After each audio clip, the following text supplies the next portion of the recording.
mais importantes que a gente trabalhou em... Deixa eu só ver, tá aqui, tá certo. Que a gente trabalhou em sistema nervoso, tá? Para quê? Para que a gente consiga, não sei exatamente, não tem como passar para vocês que forma que vai ser realizada a prova, isso não nos foi passado ainda, né? Quando será essa prova? Mas, de qualquer forma, a grande vantagem dessa aula que eu vou dar aqui para vocês é que ela vai ficar gravada. Então, independente do momento que a gente tiver a prova, você tem como acionar essa aula e tirar as dúvidas, uma vez que parte dessa aula hoje eu quero utilizar para a revisão do conteúdo, tá? Eu vou tentar priorizar o que a gente teve de mais importante para a gente conseguir pegar, inclusive, aqueles alunos que entraram depois, que ficaram meio perdidos, né? E ver se a gente consegue cobrir essas deficiências que possam ter ficadas aí ao longo desses dias. Tá bom, gente? Todos concordam comigo?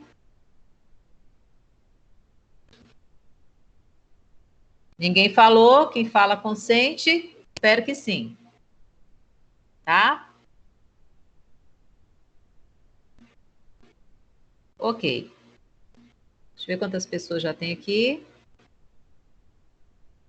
Querem perguntar alguma coisa antes da gente iniciar a aula? Querem fazer algum comentário antes do conteúdo?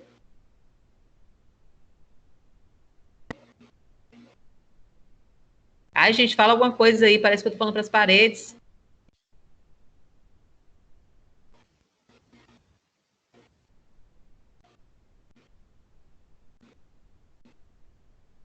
Luana, não estou te escutando.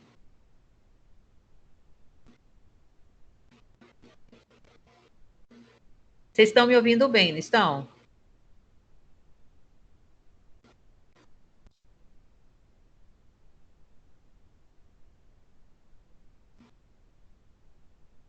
Então, se não tem nenhum comentário, eu vou iniciar então o conteúdo, tá bom, gente? Deixa eu só ver se o outro grupo conseguiu entrar aqui também, para poder todo mundo caminhar juntos.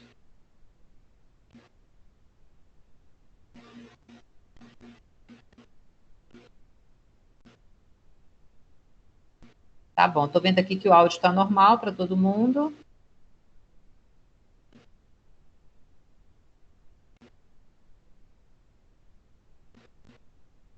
Ok. Então, podemos começar, tá? Então, vejam bem, gente, na última aula nós falamos um pouco a respeito do sistema nervoso autônomo, foi isso? A gente viu de que forma que os órgãos, eles são controlados pelo sistema nervoso. Vimos o que é o simpático, o que são aqueles neurônios, né, considerados simpáticos e os considerados parasimpáticos. Vimos uma situação onde o corpo da gente ele se arma para poder se defender de situações de fuga e de luta. A gente chamou isso de síndrome de Canon ou síndrome de fuga e luta, tá? E para poder a gente finalizar agora, eu vou, na verdade, fazer um apanhado de algumas patologias relacionadas ao sistema nervoso. Algumas eu, assim, falei brevemente, né? Outras eu me aprofundei um pouco mais, e outras eu não falei ainda. Então, eu vou pegar essas patologias que eu falei brevemente e as que eu não falei ainda, eu vou tentar passar algumas coisas interessantes para vocês hoje. Tá certo? Tranquilo? Então, a primeira coisa que eu queria falar para vocês é sobre uma patologia, né, que eu acho que todos vocês já ouviram falar muito a respeito dela, que é a meningite, certo? Nós estudamos no iniciozinho do período, né, se não me engano, no primeiro, segundo dia de aula, nós estudamos sobre as meninges. E a gente viu o seguinte, o sistema nervoso,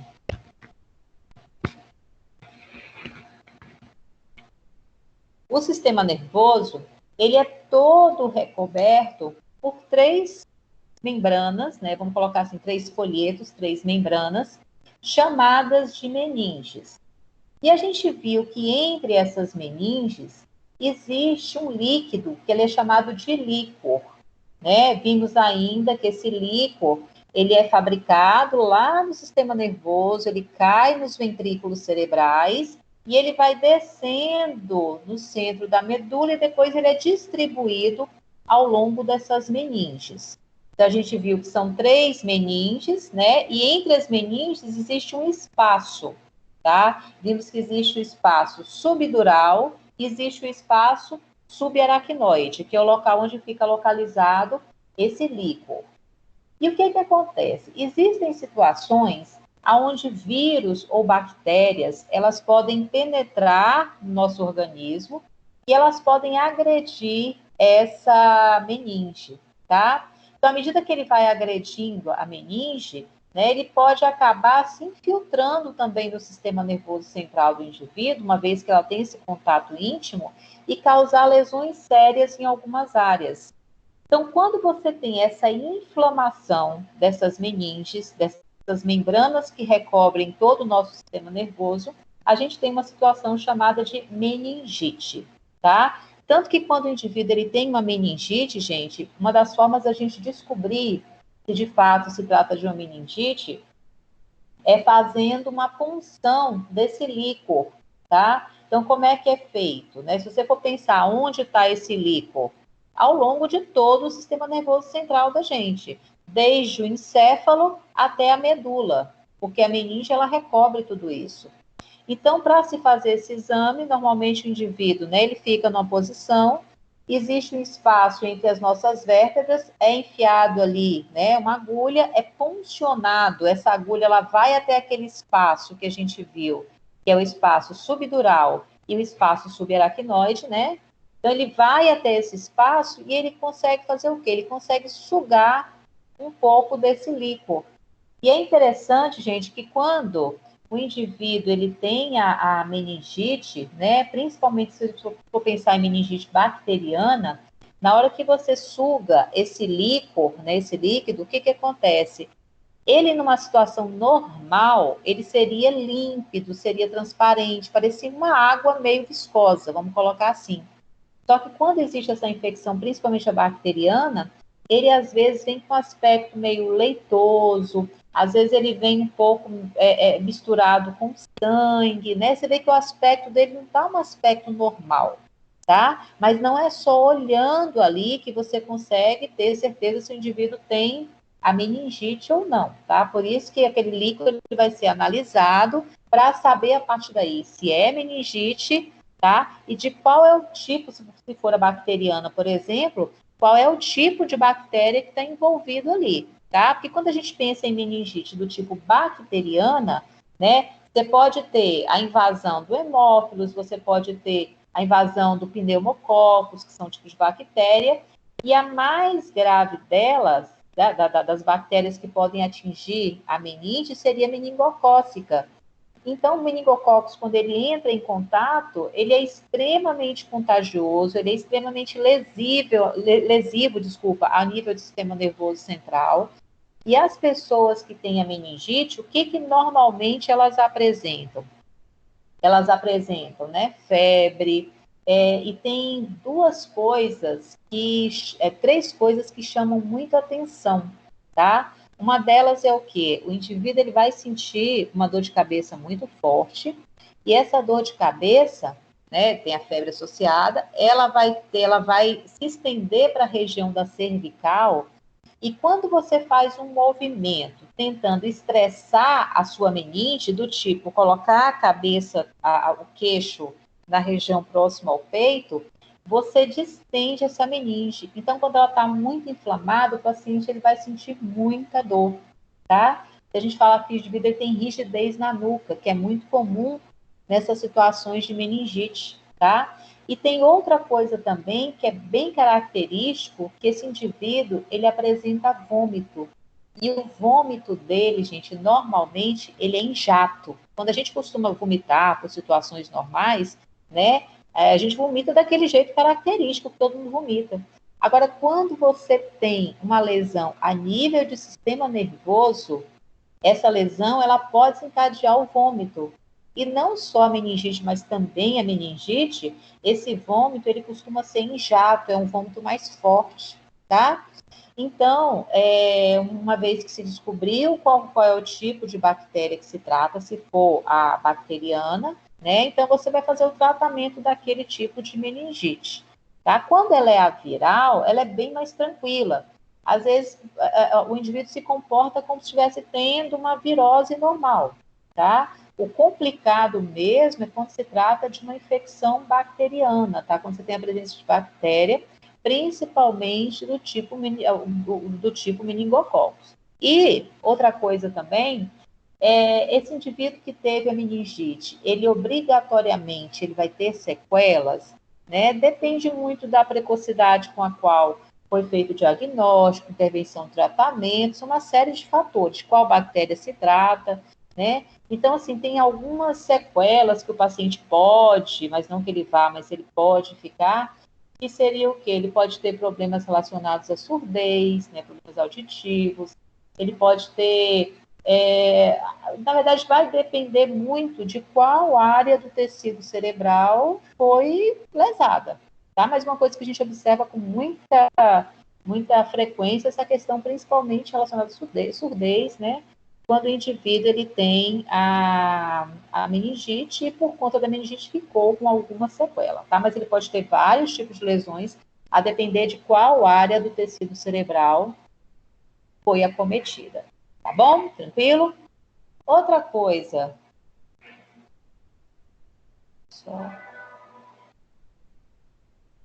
outra coisa também, um minutinho, gente. Tá.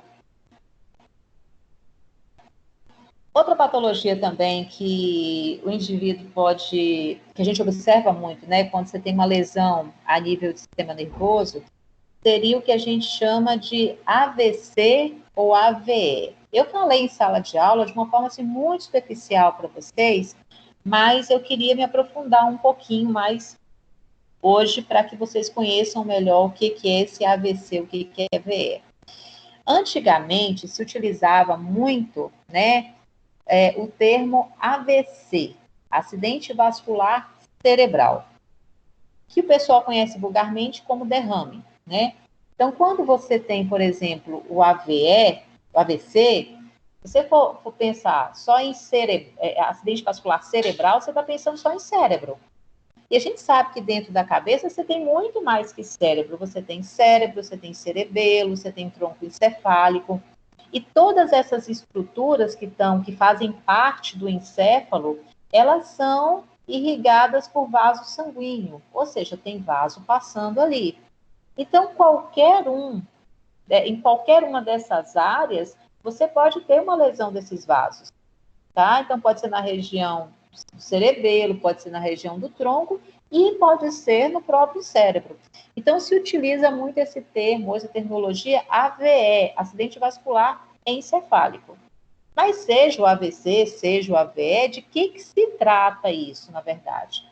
Como eu falei para vocês, o cérebro, ele é irrigado. Então, você imagina que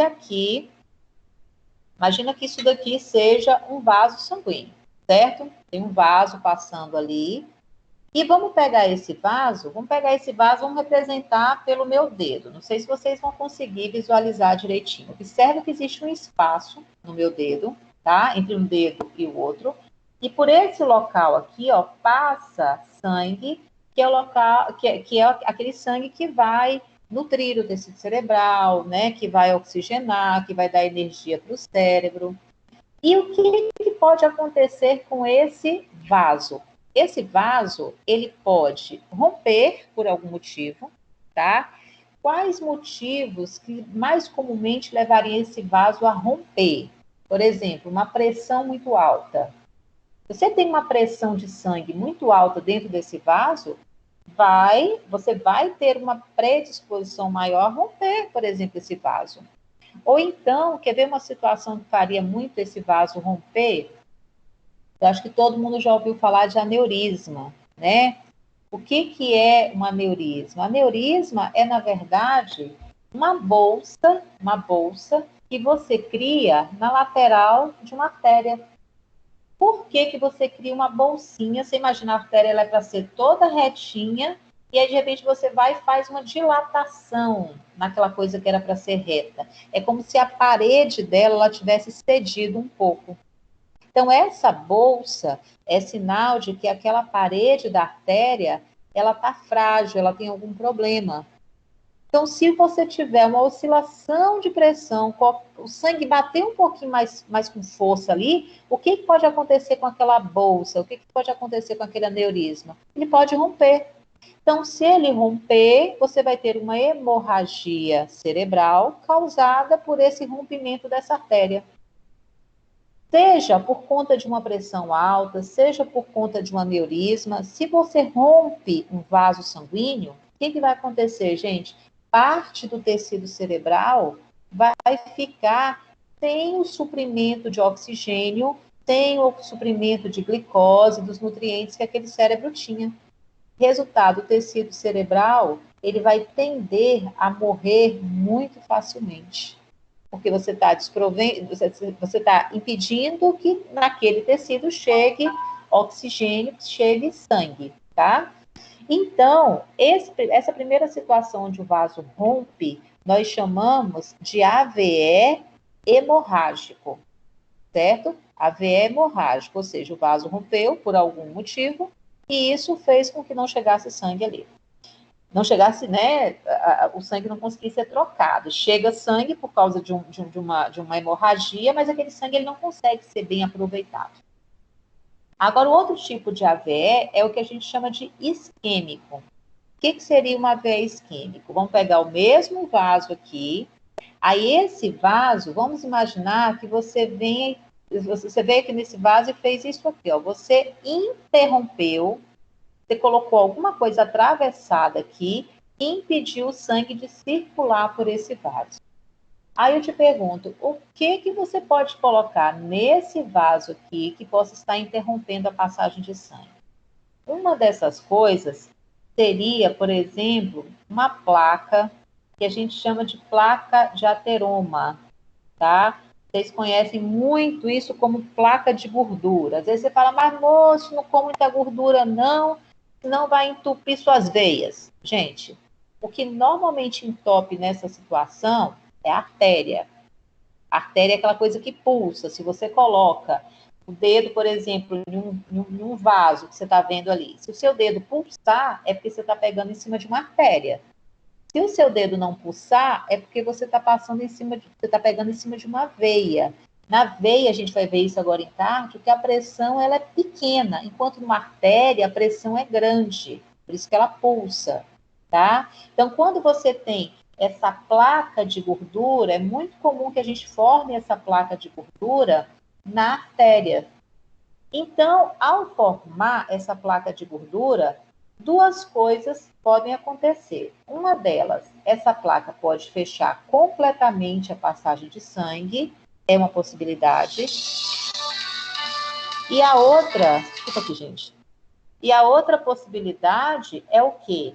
Essa placa, às vezes, gente, ela não fecha totalmente, ela fecha parcialmente o vaso. Só que ela cria dentro do vaso como se fosse um quebra-mola. E na hora que o sangue ele vai ali, tem um fluxo laminar, ele vê um quebra-mola na frente dele, que o sangue faz isso aqui, ele começa a turbilhonar dentro do vaso sanguíneo. Então você pega a parede interna da artéria e você começa a ferir essa parede de dentro da artéria, de dentro do seu vaso. Resultado, você cria dentro do vaso como se fosse uma casquinha, igual aquelas casquinhas de ferida, a mesma casquinha, só que você está formando dentro do vaso. Essa casquinha a gente dá o nome de trombo. Então, observa, você tinha uma placa de gordura, essa placa de gordura fez com que o sangue, ao passar um pouquinho mais forte por ali, ele ferisse a parede da artéria e a partir daí você formou um trombo. E esse trombo, esse coágulo, ele tem duas alternativas. Ou ele pode ficar ali, crescer, obstruir completamente a passagem de sangue, certo? Por isso que uma das causas de AVE é trombose. E a outra causa, outra coisa que pode acontecer também é o seguinte: aquele pedacinho de coágulo que você formou, de trombo que você formou, por conta da pressão sanguínea, o sangue, quando passa muito forte por ele, ele pode deslocar esse coágulozinho. E ao deslocar, ele vai encontrar lá na frente uma artéria que seja mais fininha. E a partir daí ele faz o quê? Ele interrompe o fluxo sanguíneo para o tecido cerebral. Você quer ver uma coisa que acontece muito comumente? Às vezes a pessoa pega, eu acho que todo mundo já ouviu falar de uma artéria que a gente tem no pescoço, que é a artéria carótida. Muitas pessoas têm a placa, principalmente idoso, gente, é muito comum ter placa de gordura, placa de ateroma, na artéria carótida. Eu conheço idosos que têm 60% de obstrução da carótida. Só que quando você tem essa obstrução, você tem uma chance maior também de formar trombo, né? E esse trombo, ao ser formado, ele pode, né, ir lá para o tecido cerebral, obstruir a passagem de sangue por aquela região, e aí você, deixando de ter o suprimento sanguíneo cerebral, você tem uma situação chamada de AVE isquêmico, ou seja, o tecido morreu por causa de uma isquemia, por causa de uma falta de oxigenação, simplesmente porque você interrompeu aquele trajeto, entendeu? Então, o AVE ele pode ser isquêmico ou ele pode ser hemorrágico. Tudo bem? Alguém tem alguma pergunta para fazer até aqui? Sim ou não? Tá todo mundo quieto hoje? Não tem dúvida. Posso continuar? Então, vamos lá. Então, vamos supor que você foi lá, né, interrompeu por causa da placa de gordura ou por causa do trombo que você formou, você teve uma AVE isquêmico, certo? Para poder, gente, o indivíduo, ele ter realmente sequelas e ficar com essas sequelas para o resto da vida, isso vai depender se Eu acho que ela não você... está ouvindo a gente. Oi, Dejanira. Está ouvindo a gente? Eu acho que tem gente que você não está conseguindo ouvir. Eu não estou escutando. A única Até pessoa que eu escutei até agora, por isso que eu estou achando que está todo mundo muito calado hoje, foi é você. O meu também tá bem baixinho. é Muito o baixinho problema O é mesmo. Quase não dá microfone? pra ouvir. O microfone? o microfone. Peraí, A tua voz está baixinha. a minha voz está chegando baixinha para você. Isso. É isso? Deixa eu desligar um negócio que está aqui Isso. perto para ver se melhora. Peraí.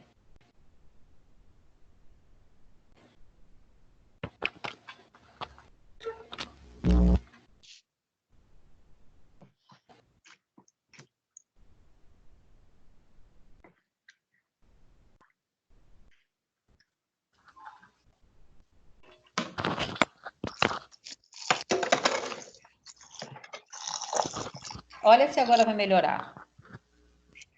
Tá melhor? Melhorou. Melhorou? Melhorou. Então tá bom. Então tá joia. Gente, eu acho que tá todo mundo me ouvindo bem agora, não tá? Estou ouvindo bem. Tá, então beleza, então. Dejanira falou, tá falado, viu? Então, olha só, gente. Hã? A mãezona da turma. Quando A precisa, eu dou mãezona bronca da em todo mundo. turma. Falou, tá É. falado. Vamos lá, então. Então, vejam bem, gente. Então, qual seja uma situação de AVE isquêmico, AVE hemorrágico, né? O indivíduo ele pode ficar com sequelas. Lembrando que se você tem uma lesão do lado de cá, a gente falou isso em sala de aula, a repercussão vai ser do outro lado do corpo, a gente já estudou sobre isso, tá? Então, isso é o que a gente chama de AVE, tá? Que é a mesma coisa que o pessoal conhece vulgarmente como derrame, tá bom? E tem uma outra coisa também, que é bem parecido com a AVE, que na verdade, no final das contas, se leva ao mesmo produto, que é o que a gente chama de TCE. O que seria o TCE? TCE é o que a gente chama de traumatismo crânioencefálico.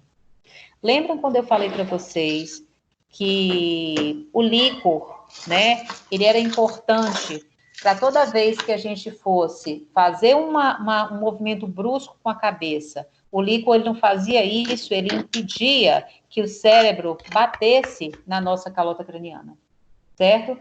Então, ô Dejanira, só desliga seu telefone aí, meu amor, seu microfone. Desligar o Obrigada, microfone? Flor. Só desligar, porque senão fica dando eco aqui. Isso, obrigada, meu amor. Então, assim, o líquor, a gente viu que ele impede o cérebro da gente de bater no crânio toda vez que a gente faz movimentos bruscos com a cabeça, né? Então, ele existe para isso.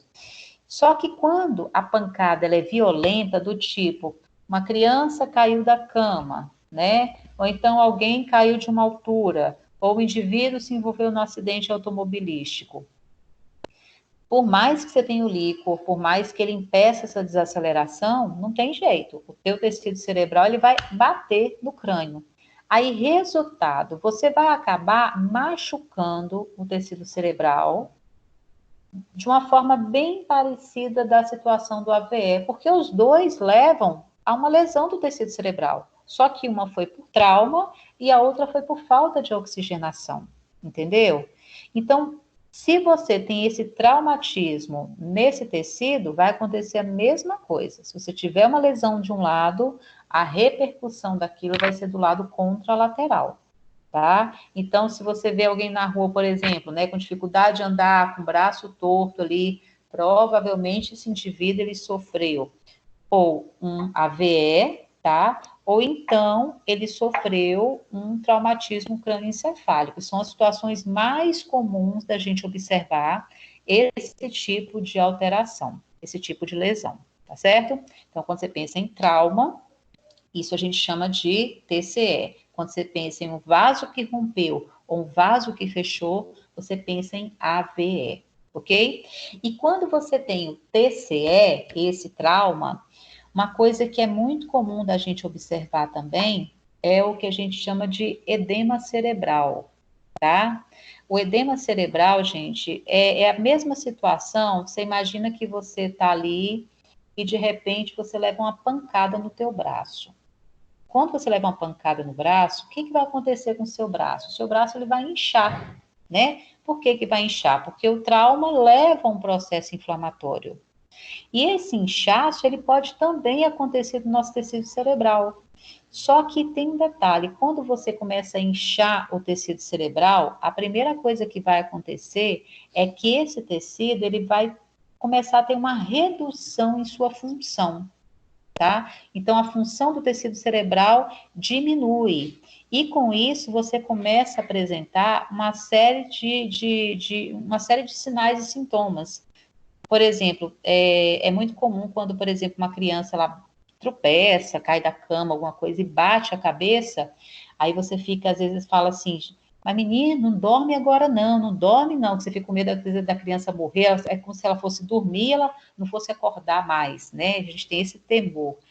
Na verdade, é porque quando você sofre essa lesão, à medida que o tecido cerebral ele vai inchando, uma das coisas que vai acontecendo é uma redução do funcionamento do tecido.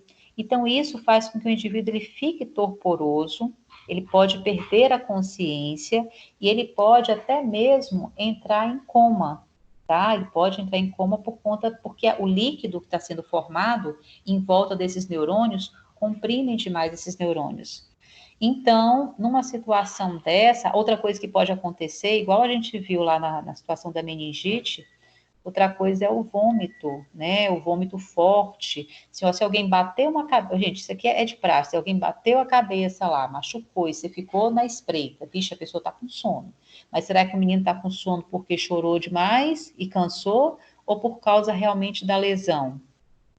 Uma coisa que você deve observar muito nessas primeiras horas pós-trauma, gente, é a questão do vômito. É um sinal bem importante, principalmente se esse vômito ele for em jato, tá? Isso é um indicativo de que você possa estar tendo uma lesão cerebral significativa. Eu, alguns anos atrás, uma porrada de anos aí, né, eu me envolvi no acidente de carro. Meu pai estava dirigindo, a gente acabou voando de uma ponte lá e tal. E, e aí nós caímos num lugar, e uma das irmãs que eu tenho, ela estava nesse acidente, e ela acabou batendo a cabeça. Na hora que todo mundo foi resgatado, olhando para minha irmã, a única impressão que você tinha, melhor, olhando para todos, a impressão que você tinha é que ela tinha sido a menos afetada, né? Então, a única coisa que ela estava mesmo era com o olho um pouco roxo, como se tivesse batido em algum local. Só que aí eu lembro que eu fui socorrida junto com ela, e uma coisa que aconteceu muito com ela durante esse trajeto, né, é que ela vomitava muito, né? Então, assim, quando por acaso eu contei isso para o pessoal que foi socorrer a gente no hospital e tal, né? Então, assim, imediatamente eles fizeram uma ressonância nela, né, no tecido cerebral, no crânio, né, no encéfalo, e aí foi diagnosticado realmente um hematoma muito grande, ela tinha tido um traumatismo crânioencefálico, né? E ela começou a pouco a perder a consciência por causa desse edema cerebral que foi gerado. Então foi feita uma cirurgia para poder retirar esse excesso de líquido, né? Que costuma se acumular entre as meninges, né? Se coloca um dreno às vezes para poder fazer aquela retirada também. E numa situação onde você tem um edema cerebral instalado, né? O que você tem que fazer? Você tem que reduzir a quantidade de líquido entre as células do cérebro. Então, uma forma de você fazer isso é com o uso de corticoides, né? Porque ele reduz o processo inflamatório. Igual bati no braço, eu tomo anti-inflamatório local, vai diminuir o inchaço, né? E a outra coisa também que se utiliza muito nessas situações são diuréticos para você liberar o excesso de líquido do teu corpo na tentativa de tentar retirar um pouco do líquido que existe entre essas células do tecido cerebral também, tá? Então, isso é o que a gente chama de edema cerebral, tá bom, gente? Então, o edema cerebral acontece entre as células, tá? E o grande problema é que à medida que ele incha, se ele inchar demais, ele aumenta muito a pressão intracraniana, a gente chama de pique, aumentou a pique do paciente, a pressão intracraniana. Isso é perigoso porque isso é como se ele estivesse esmagando o tecido cerebral, isso vai causar uma redução do trabalho do tecido nervoso e pode, inclusive, levar o paciente a ficar em coma por um bom tempo, enquanto você não consegue reduzir aquele edema cerebral. Tá bom, gente? Tranquilo? Então, isso era outra coisa importante que eu queria passar para vocês. Então, falamos do AVE, falamos da meningite, falamos do TCE. Ô, Deixa eu ver o que... professora, tem Fala, meu uma amor. dúvida aqui. Pois não. Quando a criança ela tem esse traumatismo devido a uma queda, quando criança, e ele leva o trauma, ele tem condições de recuperar quando ele criança ou não? Olha só, seja criança, seja adulto, o que vai definir se esse indivíduo vai ficar ou não com sequelas, tá? Se vai ter ou não sequelas, é uma pergunta que deve se fazer. Esse tecido cerebral, ele teve uma lesão do tipo reversível ou uma situação do tipo irreversível? Isso vocês vão ver em MOFO 4. O que seria uma lesão reversível? Reversível é o seguinte, você está com a célula aqui, ó, tamanho dela normal. Quando você tem, aqui tamanho dela normal. Quando você tem uma lesão reversível, a célula vai deformar todinha, ela vai ficar toda inchada, vai ficar toda machucada, ela não vai conseguir desenvolver bem o seu trabalho, tá? Então, por um tempo, ela fica sem funcionar direito. Então, é aquela situação onde parece que a pessoa vai ficar com sequela, mas você não sabe se vai, se você não sabe se não vai, porque o que aconteceu é que o tecido está inchado, então ele está numa situação de inutilidade por causa disso. Agora, isso é uma lesão reversível. Agora, a partir do momento que você pegou essa célula e fez isso aqui, você rompeu a membrana da célula, rasgou a célula, tá? Essa lesão, ela já é considerada irreversível.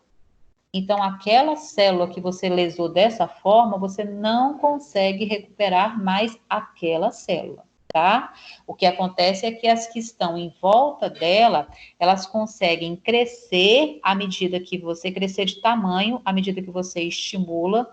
Isso a gente dá o nome de neuroplasticidade. E aí você consegue melhorar algumas funções. Mas falar que vai ficar igualzinho era antes, não.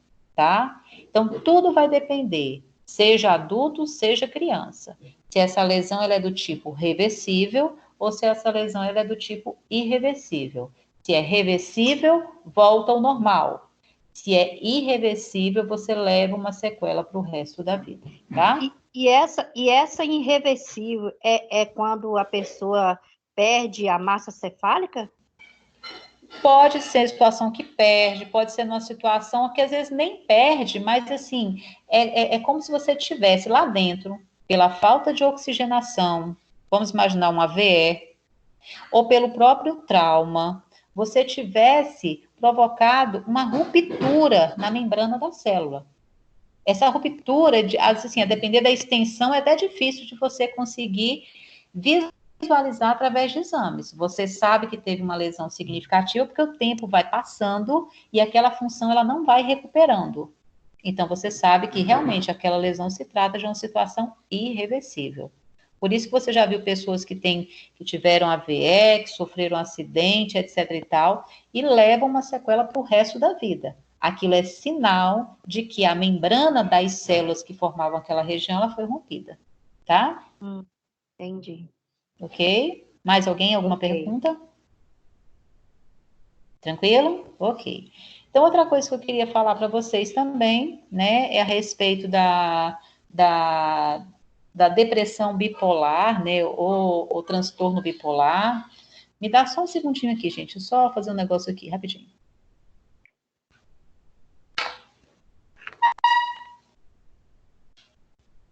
Vou deixar aqui só para...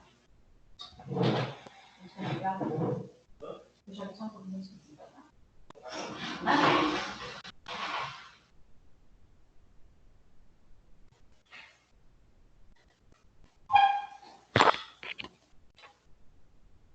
Tinha uma porta ali que estava me atrapalhando aqui, gente. Então, olha só, outra coisa que eu queria falar para vocês é a respeito do transtorno bipolar ou depressão bipolar, né? Ela tem vários nomes. Eu acho que todo mundo já ouviu falar a respeito dessa patologia, né?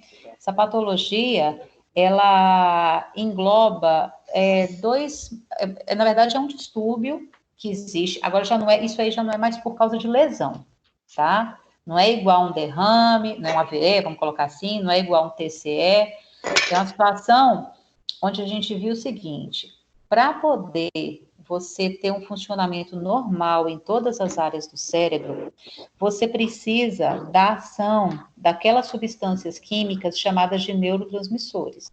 Ou seja, você só faz ativação nas regiões específicas se você tiver sinapse, se tiver neurotransmissor.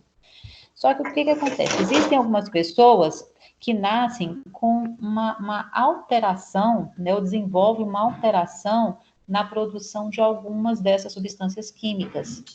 Então, essa pessoa, ela vai começar a oscilar de uma hora para outra, né, entre dois momentos, dois polos, tá certo?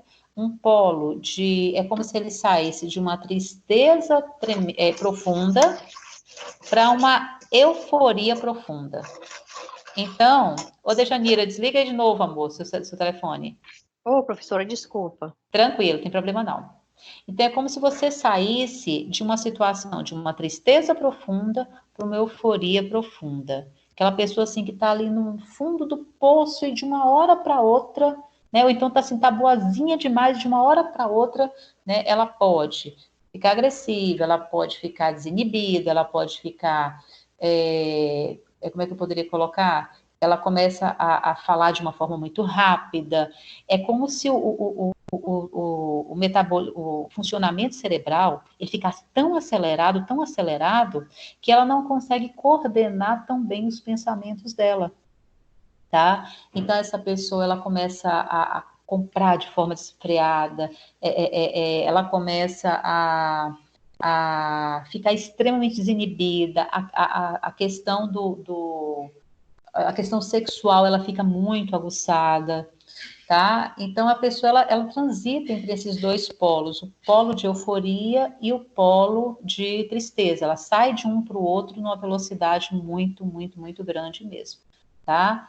Então, as pessoas, quando ela vai para essa fase de euforia, ela fica extremamente encorajada para fazer tudo que você possa imaginar, né? Eu convivi muito com uma pessoa que ela tinha bipolaridade e era muito marcante essa questão, quando ela estava de um jeito, de uma hora para outra, parecia que ela se transformava em outra pessoa, né? São duas pessoas em uma, duas personalidades em uma, né? Existem pessoas que têm a bipolaridade, que ela é de uma forma bem mais leve, mas tem pessoas realmente que o distúrbio ele é bem considerável, tá? Então, isso a gente chama de transtorno bipolar ou depressão bipolar, tá certo?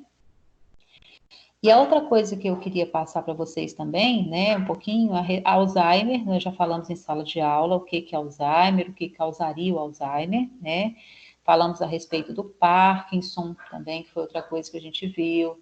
Falamos a respeito do Parkinson, falei um pouquinho para você sobre a esclerose múltipla também durante as aulas, né?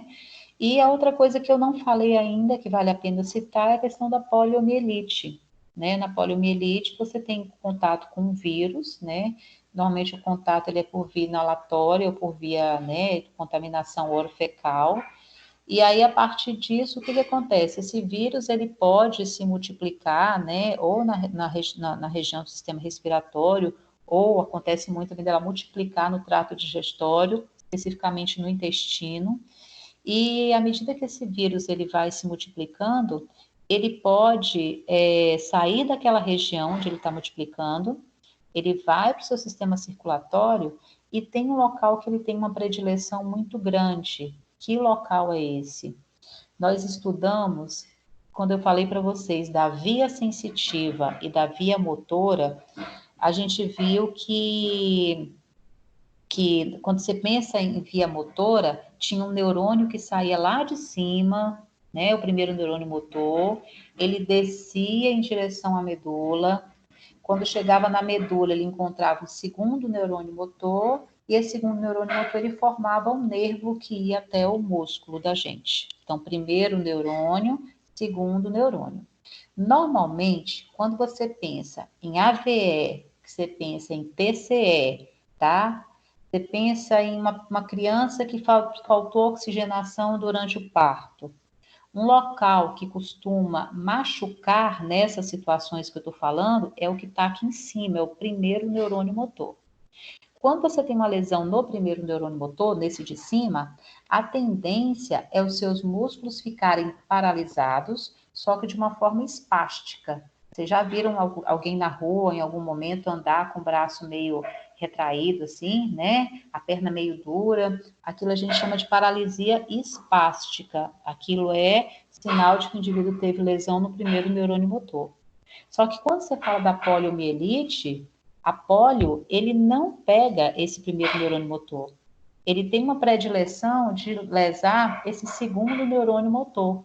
E quando você lesa esse segundo, o indivíduo, em vez de ter uma paralisia espástica, ele vai ter o que a gente chama de paralisia flácida. O que é isso? O membro ele fica todo largado, ele fica sem movimentar, ele não fica endurecido, ele fica caído mesmo, né? Eu acho que talvez você já tenha encontrado na vida o indivíduo que tivesse a polio, e realmente ele tem essa característica, né, de paralisia flácida por conta desse acometimento da lesão do segundo neurônio motor, tá certo? Então, eu acho que terminando isso daqui, a gente acabou falando de todas as patologias, né, as mais importantes, pelo menos, né, durante essas aulas. E como eu havia falado para vocês, eu iria pegar, né, um pedaço dessa aula hoje também, para poder a gente trabalhar a questão da revisão dos assuntos que a gente viu até agora, tá? Mas antes de fazer essa revisão, eu queria saber de vocês se vocês têm alguma dúvida a respeito dessas patologias que eu comentei. Vocês querem fazer alguma observação, algum comentário, tá? Se quiserem fazer, vocês podem ficar à vontade. Para poder fazer a revisão, né, vocês sabem que eu gosto muito de utilizar o quadro, tá? Mas assim, a gente está tendo que realmente se rearranjar e eu, na verdade, o que que eu fiz? Eu vou colocar para vocês aqui algumas imagens. Eu vou utilizar no lugar do quadro, tá? Até porque os desenhos com certeza serão muito melhores que os que eu faço. E eu vou tentar dar essa revisão para vocês em cima desses slides que eu preparei, tá bom? Esses slides vão trazer basicamente figuras, e em cima dessas figuras eu vou trabalhar os tópicos que a gente viu nas últimas aulas, tá bom, gente? Querem fazer algum comentário enquanto eu preparo aqui o material? Tá tranquilo aí? Tá me ouvindo? Tô ouvindo, pode falar. Depois você vai colocar essas aulas lá no Zap para a gente estar. Ó, essas aulas, Dejanira, o que eu tô assistindo. fazendo? Essas aulas eu tô colocando para vocês. Vocês lembram que eu falei que o material ele fica todo no AVA, tá? Ah, Então é só você ir lá no AVA, porque toda aula minha ele fica gravado lá. Eu faço uma tá. gravação no YouTube, do YouTube eu passo para lá. Então, assim, até o final do período, você pode ir lá, vai no seu AVA, puxa, que o material ele vai estar anexado lá. Isso é até interessante porque você vai precisar desse material para estudar, para fazer a minha prova. Aham. Então, por isso que é interessante que ele fique gravado lá, né? E vocês tenham acesso quando necessário. Tá Tá, João. bom? Tranquilo? Tranquilo. Gente, mais alguém? Posso começar? Então, vamos lá. Primeira coisa que eu queria relembrar com vocês é sobre as estruturas que fazem parte do sistema nervoso, seja a central, seja a periférica, tá bom? Então, eu trouxe um desenho, tá todo mundo conseguindo visualizar o desenho que eu coloquei aí? Sim. Sim, né? Beleza, então. Então, vejam bem, eu coloquei para vocês. Vamos acompanhando comigo, né? O sistema nervoso da gente, ele é formado, ele é dividido em central e periférico. Quem seria o sistema nervoso central? Central, gente, a gente viu que é tudo aquilo que está envolvido. Alguém ia falar alguma coisa? Central. Tranquilo? Central. Central é tudo aquilo que está envolvido por aquelas estruturas ósseas que a gente viu, que seria o crânio e seria, né, aquela região lá onde tem as vértebras envolvendo, vamos colocar assim. Então, no central a gente tem o encéfalo. Quem é o encéfalo? O encéfalo é essa região do cérebro, que vocês estão vendo aí em vermelho, ok? A região do cerebelo, que vocês estão vendo aí embaixo do cérebro, essa estrutura amarronzada, cerebelo, bem na base do nosso crânio. E essa região aqui também do tronco encefálico. No desenho que eu fiz aqui, quem seria o tronco encefálico? Seria essa estrutura, primeiro que está em cinza escuro, amarelo e depois lilás. Toda essa estrutura aqui é o que a gente chama de tronco encefálico. Então, nosso tronco ele é formado pelo mesencéfalo, que está na parte de cima, pela ponte, que é esse amarelinho, e pelo bulbo, que é o que está em lilás. Ok? Então, isso daqui, tudo que eu falei para vocês, é o que a gente chama de encéfalo. O encéfalo é uma das partes do sistema nervoso central. Então, ele é formado pelo cérebro, cerebelo e o tronco encefálico. Se você pegar essa região aqui, final do bulbo, que é esse que está em lilás, se você observar no desenho, abaixo dele tem uma partezinha branca, e essa partezinha branca, ela se estende ao longo de toda a nossa coluna vertebral. Então, aqui a gente tem a região da medula. A medula, ela também faz parte do nosso sistema nervoso central. Tudo bem? E aí, o que é importante você saber sobre as aulas que eu dei, as primeiras aulas que eu dei? Você tem que saber quem é central, você tem que saber quem é periférico, e você tem que saber quais são as funções dessas estruturas que eu estou citando aqui, tá? Então, vamos começar primeiro de baixo para cima, né? Vamos pegar primeiro o cerebelo. Quando eu falei de cerebelo para vocês, gente, eu falei um pouquinho a respeito de uma patologia chamada de ataxia cerebelar. Nessa ataxia cerebelar, tem alguém com o telefone ligado. Eu acho que é a Dejanira de novo. Microfone, Ô, professora, tá? eu não estou conseguindo tirar o som aqui depois que colocou a foto. Presta atenção, tem um microfonezinho. Você tá vendo o desenho do microfonezinho? Vai É só não. você clicar nele. Tá, não. É esse fonezinho que sumiu mesmo, esse traste. Sumiu? Então, Sumiu. faz o seguinte, pega o mouse e aperta na sua tela que ele vai Eu tô no aparecer. celular.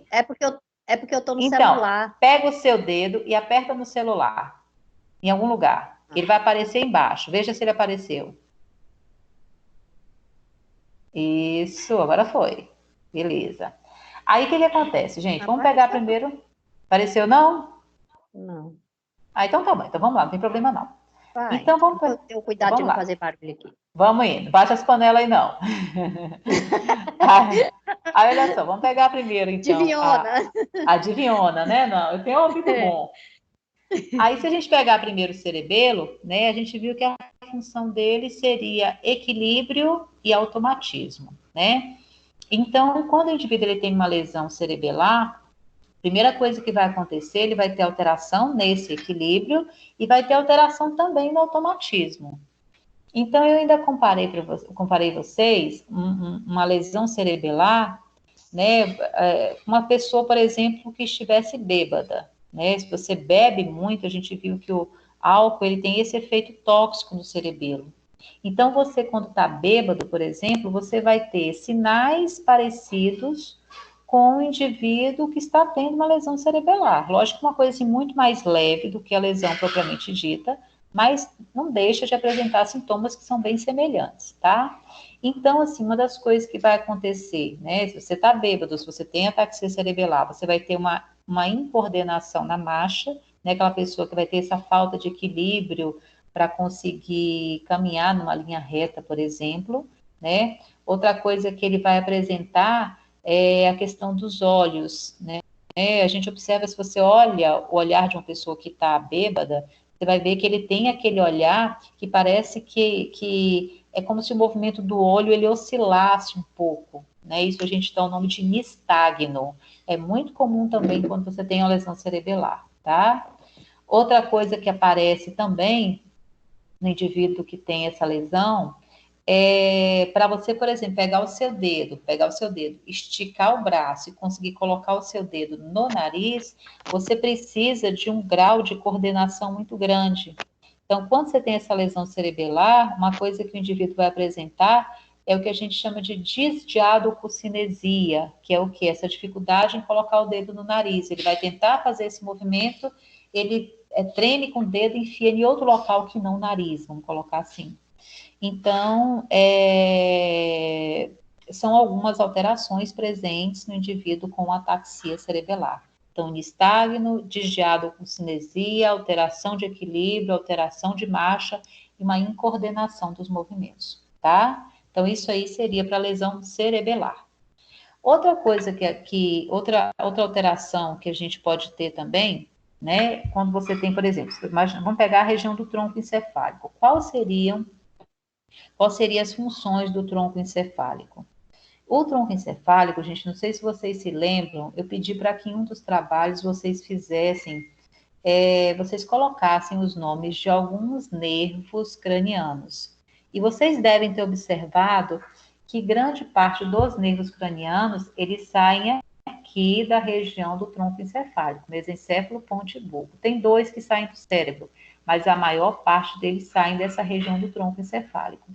E se você for lembrar, né, dos nervos lá que você escreveu, um deles é extremamente importante, que é o nervo vago, que ele vai para uma boa parte dos seus órgãos, inclusive para o seu coração, e principalmente para o seu coração. Quando você pensa em frequência cardíaca, por exemplo, tá? Você está pensando em um nervo que sai dessa região do tronco para poder controlar o ritmo cardíaco. Então, o tronco encefálico ele tem funções relacionadas à frequência cardíaca, frequência respiratória. Você só respira porque existe o centro respiratório que fica a nível de bulbo, né, mesencéfalo e bulbo, que faz esse controle da frequência respiratória.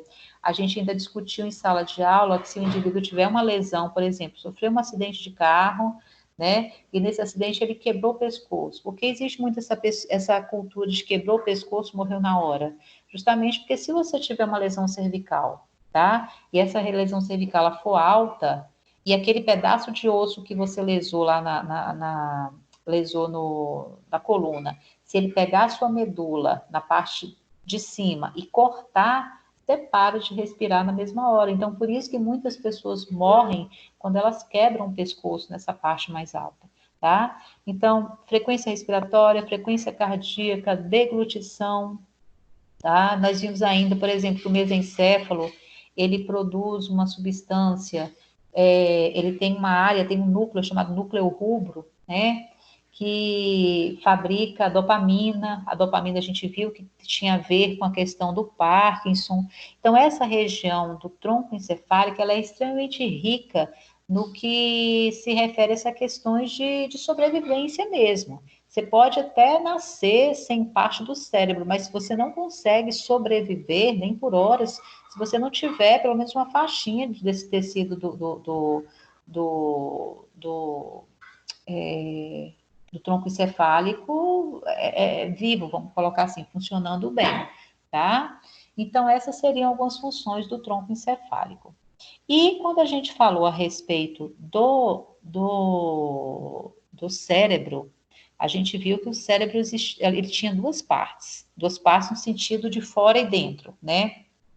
A gente tinha uma área mais externa do cérebro, chamada de córtex cerebral, e a gente tem uma parte mais interna, que é a região subcortical. Essa parte de fora, tá? Essa parte de fora, ela tem várias funções. E essas funções vão depender de qual lobo, qual parte do cérebro aquele tecido esteja. Então, deixa eu botar um outro slide que eu fiz aqui para vocês. Esse próximo desenho que eu fiz aqui, que eu coloquei para vocês, né, mostra bem aqueles lobos que eu expliquei para vocês. O córtex do lobo frontal, o que que faz, o córtex do lobo parietal, do lobo temporal, do lobo occipital. Então, a gente viu que o córtex de cada um desses lobos, ele tem uma função importante. Se você for pegar, por exemplo, o frontal, a gente discutiu naquelas aulas, que todo o teu controle motor, ou seja, eu quero levantar o braço, eu quero levantar a perna, você só consegue fazer isso se você aciona essa área frontal. Então, na área frontal, a gente tem uma região que é a região motora primária. Então, tudo que você faz relacionado a movimento voluntário, parte dessa área, tá? Nós vimos ainda que existe a área frontal, né, e a área pré-frontal, que era muito importante porque ela que dita a sua personalidade, ela que faz você ser o que você é, tá? Toda a nossa capacidade de raciocínio, todo o nosso intelecto, toda a nossa personalidade, ela tá nessa região também, tá? Por isso que é um lobo extremamente importante. A gente viu, ainda discuti com vocês, né, que se o indivíduo tiver uma lesão nessa área, ele pode ficar sem conseguir movimentar, né, um braço, uma perna, todo um lado do corpo. Ele pode ainda ter alterações de personalidade. Ele pode ter alterações de personalidade. Peraí, só um pouquinho que saiu aí, não saiu, gente? Não. Não, saiu Não. O desenho saiu. o desenho, não sei por que saiu, não.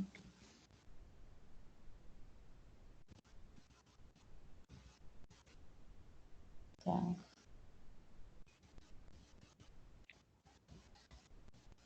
Então, o indivíduo pode ter alterações de personalidade se ele tiver uma lesão na área frontal, tá? Área pré-frontal especificamente. E a gente viu que a área parietal, que é essa área que está aí em vermelhinho, né? Rosinha meio avermelhada aqui, ela tinha a função de de perceber grande parte dos estímulos sensitivos, né? Porque ali você tem a área somestésica, a área sensitiva, é a área que interpreta as nossas sensações de uma forma geral, tá ok? Em verde aqui, pra vocês se relembrarem, a gente viu que existia a região temporal. Na região temporal é a área da nossa linguagem como um todo, né? Principalmente se você for pensar em estímulo auditivo, né? Você escuta graças a essa região, que é a região temporal.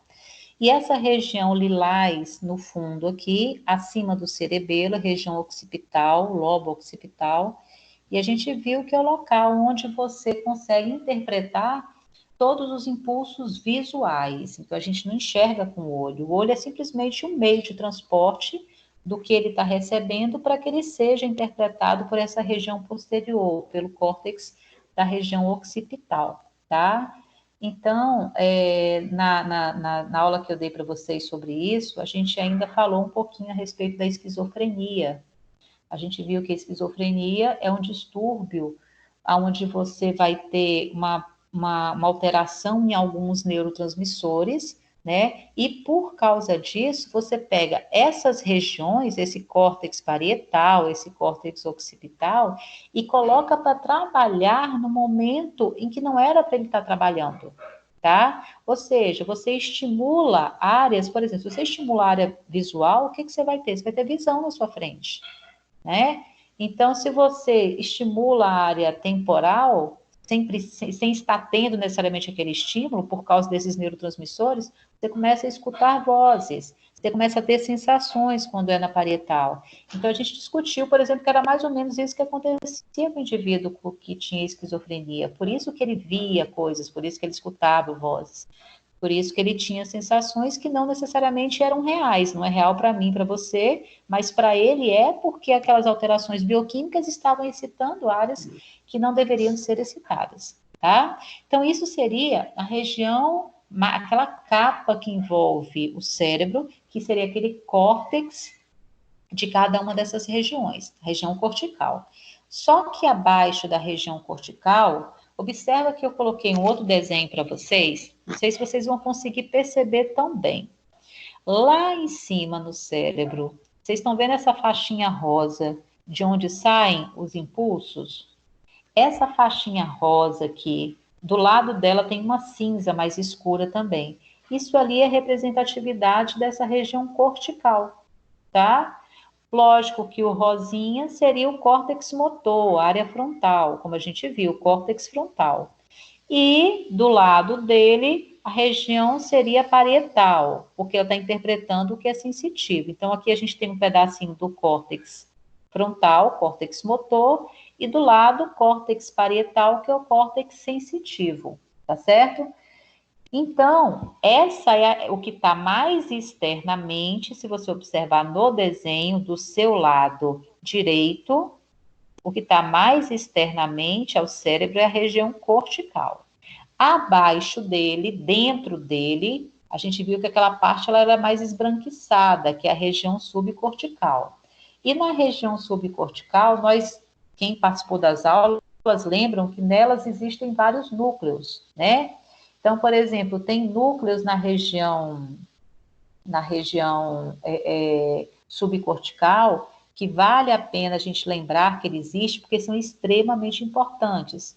Um deles seria a região do hipotálamo. Não sei se vocês se lembram, tá? O hipotálamo é uma área que ele vai ser responsável pela nossa temperatura corporal, por fazer a gente sentir frio, por fazer a gente sentir calor, por fazer a gente ter sede. É ele quem fala a hora de acordar, a hora de dormir, né, onde tem o nosso relógio biológico, que a gente chama. Ele também participa no controle do humor. Então, a região do hipotálamo, ela é extremamente importante, tá? Além da região do hipotálamo, que é um núcleo importante, acima dele tem uma outra região que a gente chama de tálamo. Esse núcleo, esse tálamo, eu ainda comparei ele durante as aulas como se fosse uma secretária do cérebro. Então, você imagina os impulsos sensitivos que vêm da superfície do seu corpo, eles entram no seu corpo, sobem pela medula, vão subindo, subindo, quando está lá em cima, aquele impulso que veio lá do dedão do pé, ele pergunta, caramba, para onde que eu vou? Chegou no tálamo, esse impulso de que alguém está pisando no dedão do seu pé. Para onde que ele sabe que ele vai, por exemplo? Então, chega o tálamo, esse núcleo, ele vai virar para aquela informação dedão no pé e vai falar, olha, você vai seguir reto aqui, na terceira porta você vira à direita. Entendeu? Então, o tálamo, ele tem a função de direcionar as informações, não é isso? Ele direciona, ele faz comunicação entre áreas importantes, e ele também tem a função de filtrar a informação, do tipo, quando uma informação ela não é importante para o seu cérebro, naquele momento, o tálamo vira para aquela informação e fala assim, moço, para um pouquinho aí, porque na hora importante eu mando você subir. Eu, em sala de aula, eu ainda comparei para vocês aquela situação de sensação de roupa no corpo, não sei se vocês se lembram. Então, quando, por exemplo, quando eu falo para vocês, você está sentindo a roupa no seu corpo, você está sentindo agora, porque eu falei, antes você não estava sentindo. Por quê? Porque não era informação importante para você. Mas como eu falei, a informação passou a ser importante e o seu tálamo deixou essa informação, essa sensação passar, porque agora ela é importante. Tá? Então, por isso que a gente fala que o tálamo, ele filtra, você passa, você não passa, e ele direciona para onde aquela informação ela tem que ir. Tá certo? Outro núcleo importante que a gente tem na região subcortical, certo? Alguém quer fazer algum comentário? Alguém quer fazer algum comentário? Tudo bem? Posso continuar? Então, vou continuar, tá? A outra... Givanessa, você quer fazer uma pergunta? Hein, Givanessa? Tá tranquilo aí? Quer fazer alguma pergunta? Tá tranquilo. Tá, né? Então, tá jóia, beleza, então.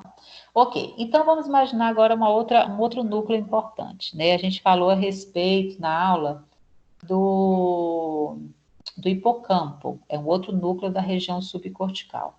O hipocampo, a gente viu que ele está lá na região temporal, lá embaixo, na área subcortical dele, e ele é o nosso grande reservatório de memória, tá? Então, se fosse um indivíduo leva um trauma, né, um TCE, e esse TCE acomete, ele alcança essa região do hipocampo, uma coisa que vai acontecer é o quê? Esse indivíduo ele vai perder a memória, tá? Porque você está machucando um importante reservatório que está na região subcortical, certo? E, então, falamos do tálamo, hipotálamo. Nas aulas eu tinha falado para vocês também dos núcleos da base, né, que são regiões também subcorticais, núcleos que irão auxiliar a área frontal no movimento, né? Então, assim, esses núcleos, eles falam o momento que o movimento deve começar e o momento que o movimento deve terminar. Então, a gente fala que ele inicia e ele finaliza um movimento, tá certo? A área frontal fala, levanta o braço. É o núcleo que vai virar e falar assim, olha, pode ir agora, opa, parou de movimentar. Então, ele faz esse controle do início e do término do movimento, tá bom? E agora, o que é importante mais para você aqui, eu coloquei esse slide aqui para vocês visualizarem o que é área sensitiva e área motora. Nas questões que eu dei para vocês em sala de aula, né, em sala, no caso, aqui nas aulas que eu ministrei pela internet para vocês, vocês devem lembrar que uma das perguntas que eu coloquei para vocês foi o seguinte: descreva o trajeto do impulso sensitivo e do impulso motor.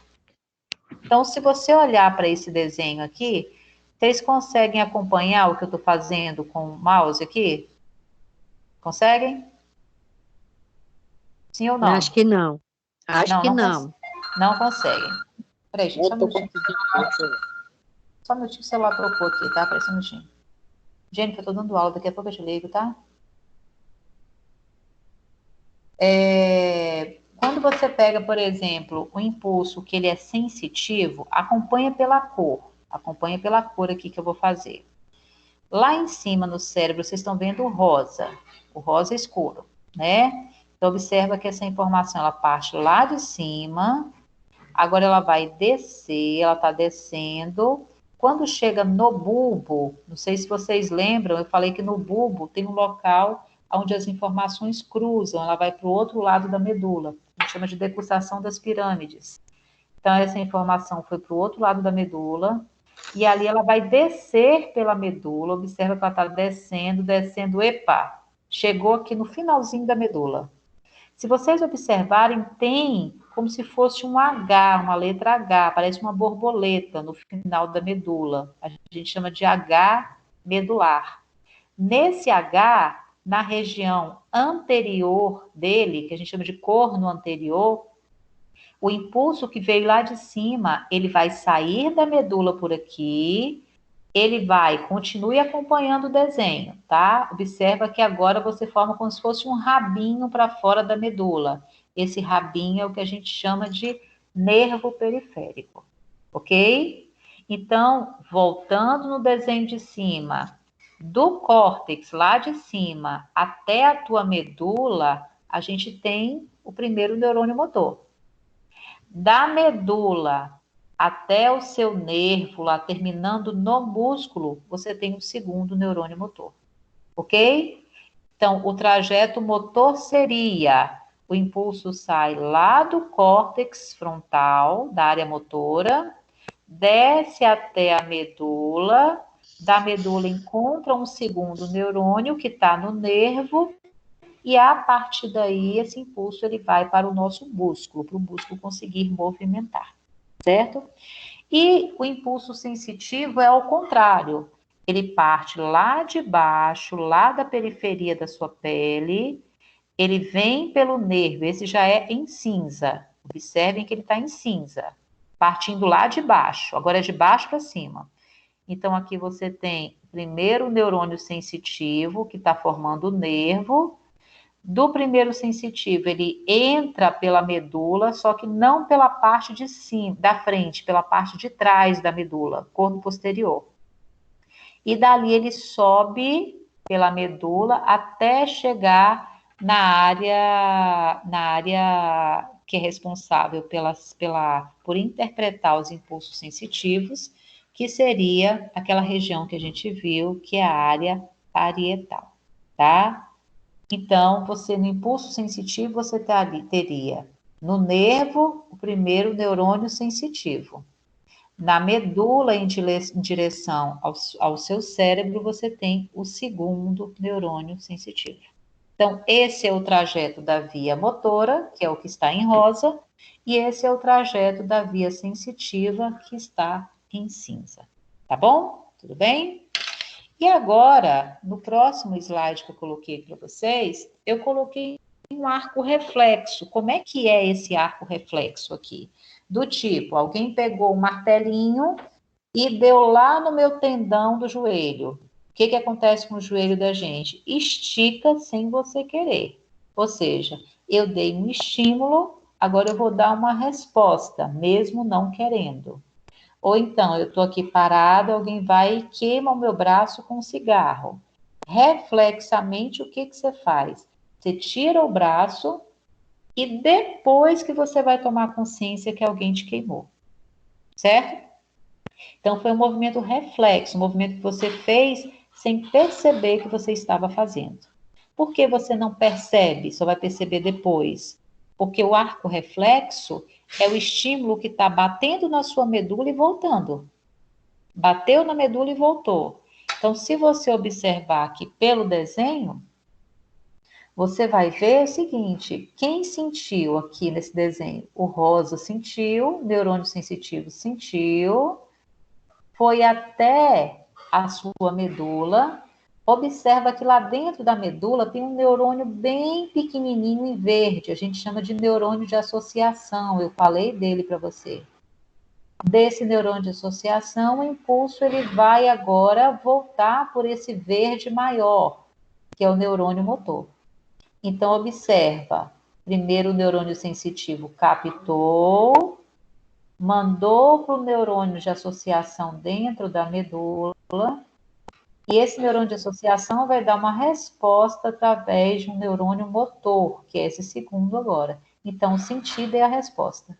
Observa que o arco reflexo, ele é só a nível medular, tá? Ele só fica a nível de medula. Você até toma consciência do que você fez, mas quem fez um movimento involuntário foi o fato de você ter sentido, a medula associou e deu uma resposta de volta. Isso a gente dá o nome de arco reflexo, ok? Alguma dúvida até aqui, gente? Não? Hoje eu vou prolongar mais, tá, gente? Porque a gente está pegando as 3 aulas. Tá certo? Agora, vamos para o próximo slide. Quem tiver alguma dúvida, me para tá? Ou fale agora ou cale-se para sempre. É o momento de tirar a dúvida aí do que eu dei nas primeiras aulas para vocês, certo? Agora a gente vai ver o que é potencial de ação. Vocês lembram o que é potencial de ação? Alguém consegue falar para mim o que é? Hein? Alguém conseguiria descrever o que é um potencial de ação? Na verdade, o potencial de ação, gente, se a gente pensar vulgarmente, o que seria ele? É aquela eletricidade que passa no neurônio. Ou seja, o neurônio, ele só funciona se aquela eletricidade passa. Ali é sinal de que ele está funcionando, ele está ativo, ele está trabalhando. Então, o potencial de ação é ele o responsável, por exemplo, por fazer você enxergar, por fazer você me ouvir, por fazer você movimentar, por fazer você raciocinar. Ou seja, o próprio funcionamento do seu cérebro, de qualquer tecido nervoso, ele depende dessa eletricidade, desse potencial de ação. E para a gente relembrar como é que é o potencial de ação, eu não desenhei, né? Se eu tivesse desenhado, seria redondinho, tá? Aqui vocês observam que eu peguei um pedaço do neurônio aqui para vocês e eu coloquei aqui da seguinte forma. Ao olhar para esse desenho aqui que eu fiz desse jeito, alguém poderia me dizer se esse neurônio ele está excitado ou se esse neurônio está em repouso? Responde para mim alguém.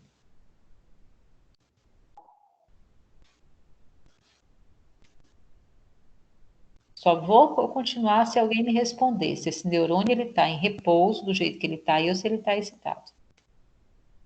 Vocês não estão participando hoje? Só de Janeira.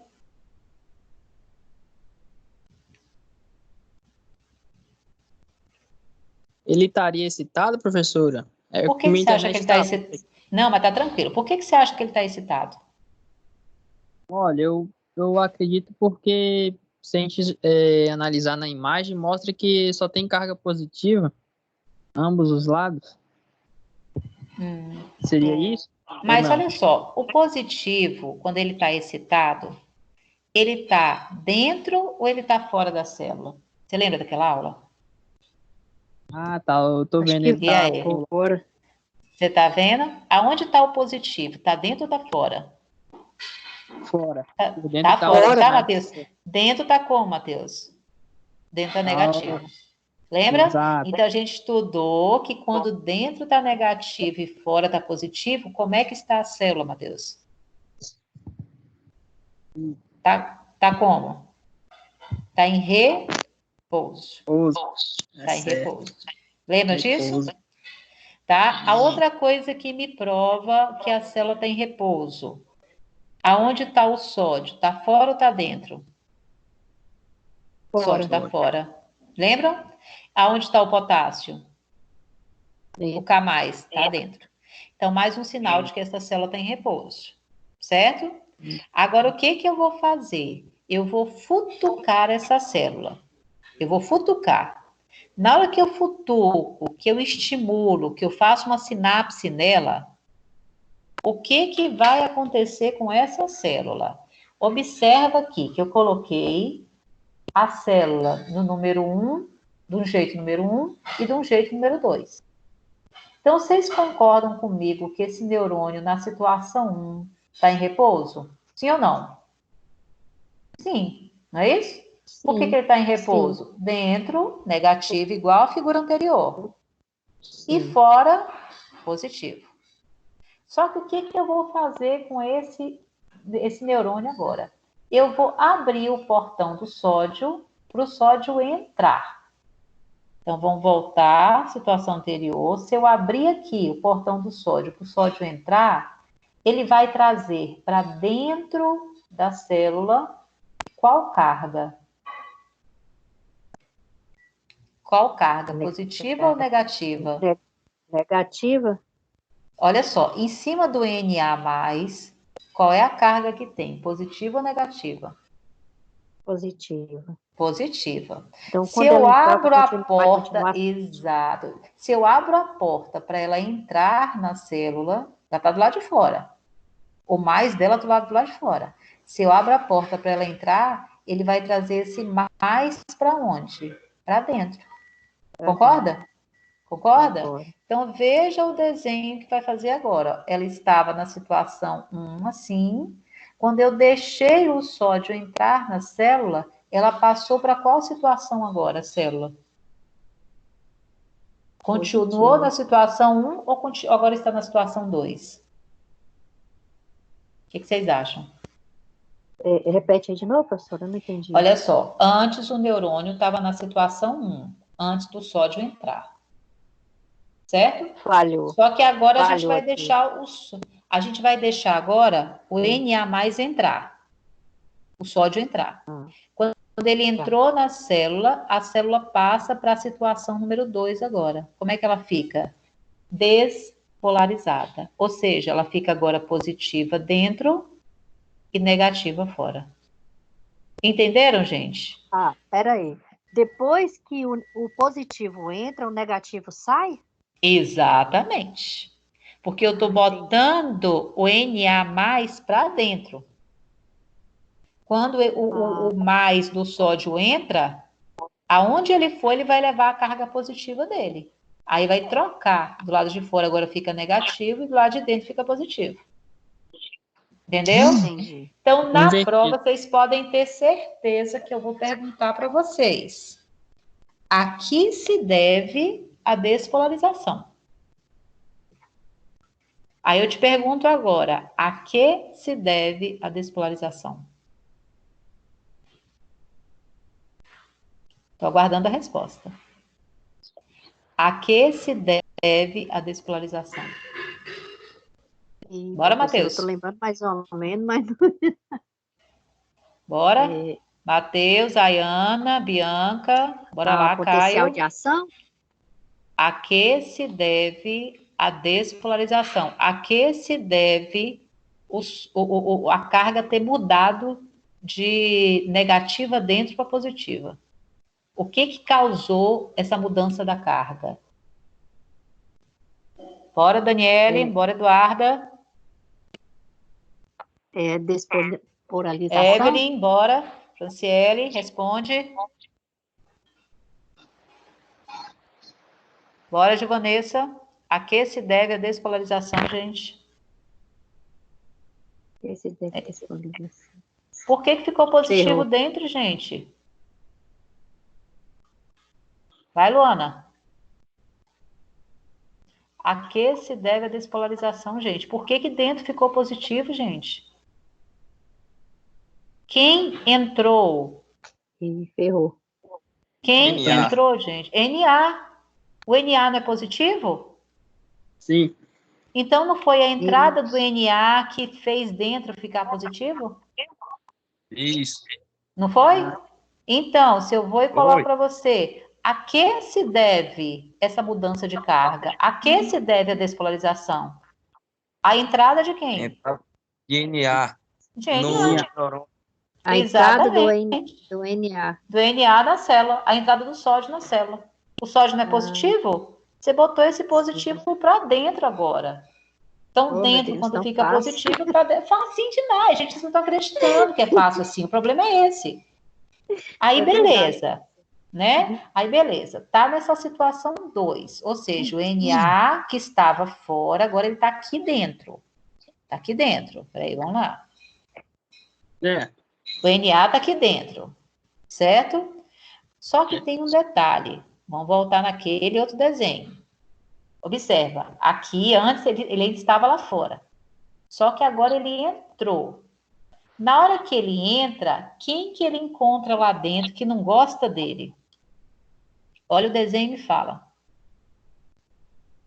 Quem é que esse Na vai encontrar lá dentro que vai falar, vixe, a gente não se bica, não. Porque você é positivo e eu sou positivo também.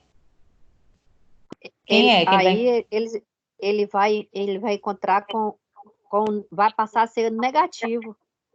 Aí, não, presta atenção, olha só, Dejaneira. O Na não estava do lado de fora? Tá. Tava? Beleza. Vamos dizer que ele entrou agora, não entrou? Entrou. Sim. Imagina, na sua cabeça aí que ele entrou. Na hora que ele entra, quem é que tá lá dentro que não gosta dele? O K mais. Ó, o meu filho, que não faz a matéria, tá lá fora gritando para mim, potássio, pelo amor de Deus, gente, responde potássio, K+, Professor, eu falei o K mais. K+, perfeito, Potássio. Dejaneira. Ó, Dejaneira, eu vou ter que te dar nota de participação, que hoje só você e Matheus estão participando. Já vai ganhar positivo lá na minha agenda. Vocês vão ficar despolarizados na minha agenda. Tá? Beleza. Então, na hora que o Na+ entrou, que mudou essa carga, quem não vai gostar disso é o potássio, que o potássio também é positivo. O que o potássio vai querer fazer agora? Ele vai querer sair. Não vai querer sair, gente? Vai querer sair. Ele ficou negativo, então ele vai ficar perdido. Positivo. Ó, você imagina, antes lá dentro estava negativo, ele estava grudado ali, bonitinho. O positivo gosta do negativo. Só que na hora que entra o Na+ lá para dentro, que fez tudo ficar positivo lá dentro, o que esse sódio vai virar para o potássio e vai falar, moço, ó, chispa daí, que esse canto é meu agora. Só que agora, qual é a carga do potássio? Não é mais? Não é positiva? Mais. Você vai pegar essa carga positiva agora e vai jogar ela para fora. Então, volta no desenho. Situação 1, ela estava em repouso. Situação 2, quem entrou na célula? Foi O sódio entrou na célula, no 2, por isso que ela ficou positiva dentro. Agora, vamos para a situação 3. Por que voltou a ficar negativa dentro da célula agora? Porque o potássio que estava dentro, ele saiu. Entendeu? Ele levou a carga positiva toda com ele para o lado de fora da célula. Então, a célula agora foi de novo polarizada, ficou em repouso, ela foi despolarizada. Então, se na prova eu pergunto para vocês, isso aí, quem não entendeu, grava pelo menos, decora. A que se deve a despolarização? A despolarização se deve à entrada do sódio. Certo. A que se deve a repolarização? A saída do potássio. Acabou. Tudo bem? A que se deve a despolarização? A entrada do sódio. A que se deve a repolarização? A saída do potássio. Gravou isso aí, se não conseguir compreender, pelo menos tu grava.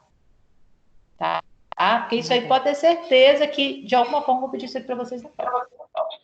Tá? O que é despolarizar, gente? Despolarizar é ficar positiva dentro. Certo. O que é repolarizar? Repolarizar é voltar a ficar negativo dentro. Tá? Isso aí você grava. Se você não gravou nada até agora, grava isso daí. Pelo menos zerar a prova, que não vai zerar, não. Tá? Professor, Beleza? então Pode falar. precisa ficar atento a essa questão aí, por exemplo, dentro da célula mostra o sinal negativo, então quer dizer que ficou a célula despolarizada. Repolarizada. Certo. Exato. E se ela ficar positiva na parte de dentro, significa que ela está ficou ativa. despolarizada. Perfeito. Beleza. Ela voltou ao normal, ela repolarizou. Por que ela voltou ao normal? Por que ela repolarizou? Porque o potássio saiu. Certo, entendi. Tá? Aí vem a bomba de sódio e potássio e reorganiza isso aqui tudo. Certo? Bota cada coisa no lugar. Mas, a princípio, essa bagunça que é o que gera... Gente, o que é o choquinho? O que é a eletricidade? É essa mudança de carga. Entendeu? Por que gera a eletricidade? Por que gera essa mudança de carga? Porque os íons estão movimentando. O íon tem carga. Aonde ele for, ele leva a carga dele. Isso cria um choquezinho na célula. É a própria informação elétrica. Essa informação elétrica é o potencial de ação. Entendeu? Tranquilo, gente? Agora... Beleza? Isso é a eletricidade. Aí vamos supor o seguinte. Como é que age, por exemplo, tem a galera da odonto aí? Tem? Alguém da odonto se pronuncia? Tem. Evelyn é da odonto, né, Evelyn? Tem gente da odonto, sim, que eu já ouvi.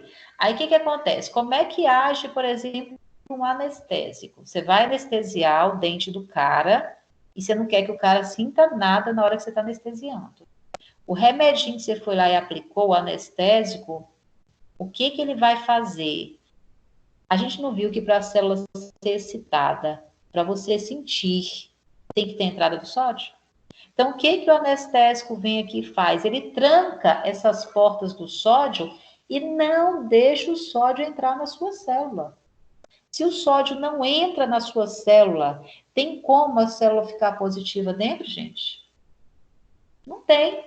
Se ela não fica positiva dentro, você não sente. Você pode cortar o local, você pode arrumar uma britadeira, enfiar ali, jogar uma bomba ali que a pessoa não vai sentir nada. Por quê? Porque ela não está conseguindo gerar eletricidade no neurônio, na célula. Ela não está conseguindo passar a informação de dor. Ela não está conseguindo gerar potencial de ação. Simplesmente porque você bloqueou a entrada do sódio. É assim que age um anestésico, gente. Olha por que isso é importante para você. Compreendeu?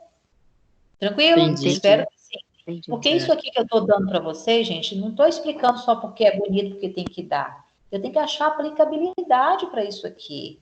Eu já expliquei quando você viu o primeiro neurônio motor.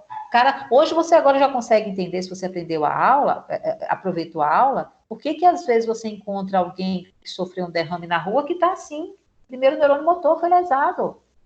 Agora você consegue entender também por que às vezes você encontra alguém que está todo flácido, porque lesou foi o segundo, é o que está na medula. Uma pessoa que sofre uma lesão na medula, lesou o segundo.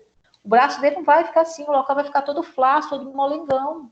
Entendeu, gente? Então, tudo isso que eu estou explicando para vocês é porque tem alguma aplicabilidade, eu não estou te explicando pelo nada, tá? Então, essa questão do potencial de ação é extremamente importante, porque isso faz te entender como um monte de medicamentos eles vão agir no indivíduo. Por que o anestésico age, por exemplo, tá? Então, assim, a partir de hoje, a gente começa a pegar a bula de medicamento para coração, medicamento do sistema nervoso, vocês vão ver bonitinho, fecha canal de sódio, abre canal de sódio, abre canal de cloreto. Entenderam, gente? Então, é assim que os medicamentos agem, por isso que eu tenho que passar isso para vocês. Ok? Então, isso é o potencial de ação, tá? Então, o potencial de ação é o choquezinho, tá? É o choquezinho, é eletricidade, é sinal de que o neurônio está ali, sendo ativado, tá? Só que faz de conta que eu tô com um neurônio aqui, tá? Deixa eu ver se eu tenho outra caneta aqui. Faz de conta que meu dedo é outra caneta. Esse neurônio, essa caneta, está afastada da outra caneta. Se você olhar esse desenho que eu coloquei para vocês, você vai ver que você tem um neurônio grande do seu lado esquerdo, encontrando com 3 neurônios pequenininhos embaixo dele. Só que esses neurônios, eles não estão em contato, eles estão próximos, mas eles não estão em contato. Existe um espaço entre eles. Aí, esse desenho grande à sua direita, ele representa o final do neurônio que está em cima e o início do neurônio que está embaixo, e mostra para vocês ainda esse espaço que eu estou me referindo aqui, ó, entre os 2 neurônios. Esse espaço. Esse espaço é chamado de fenda sináptica. Então, quando você gera o choquezinho, o potencial de ação, a eletricidade, nesse primeiro neurônio aqui que vocês estão vendo, essa eletricidade ela vai percorrer todo o seu neurônio e vai chegar nesse finalzinho dele, onde tem guardado essas bolinhas que vocês estão vendo aí. Vocês conseguem ver umas bolinhas cheias de coisa dentro deles? Essa bolinha a gente chama de vesícula sináptica. E dentro deles existem as substâncias químicas chamadas de neurotransmissores. Então, quando você gera o potencial de ação, quando você gera eletricidade, isso vai servir para quê, gente? Para pegar aquele conteúdo que está dentro dessas bolsinhas e jogar esse conteúdo nesse espaço entre uma célula e outra.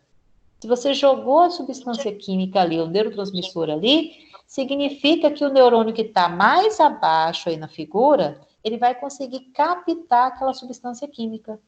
Então, se ele captou, é porque você conseguiu passar a informação da célula que estava em cima para a célula que estava embaixo.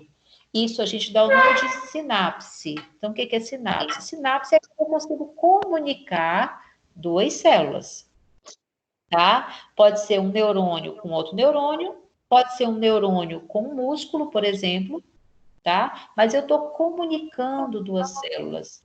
Por meio de quem? Por meio de neurotransmissores, tá certo?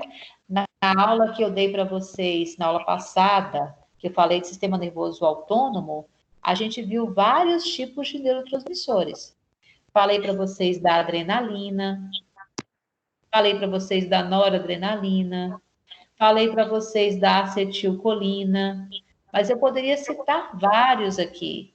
Poderia falar de serotonina, poderia falar de dopamina, poderia falar de um monte, tá? Então, quando eu consigo pegar essa substância química, um neurotransmissor, e passar para outra, é porque eu fiz uma comunicação entre essas duas células.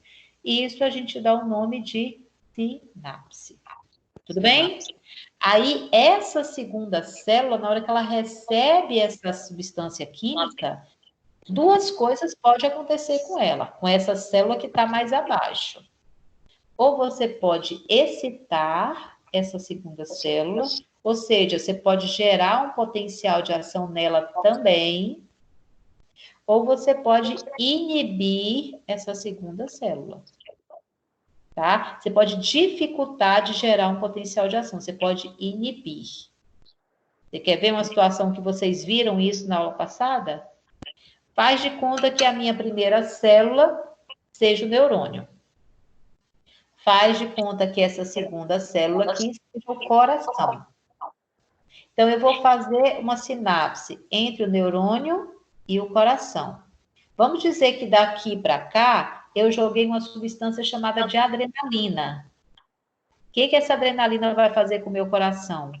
Ele vai gerar potencial de ação no meu coração, vai fazer o meu coração trabalhar rápido ou vai fazer o coração trabalhar devagar?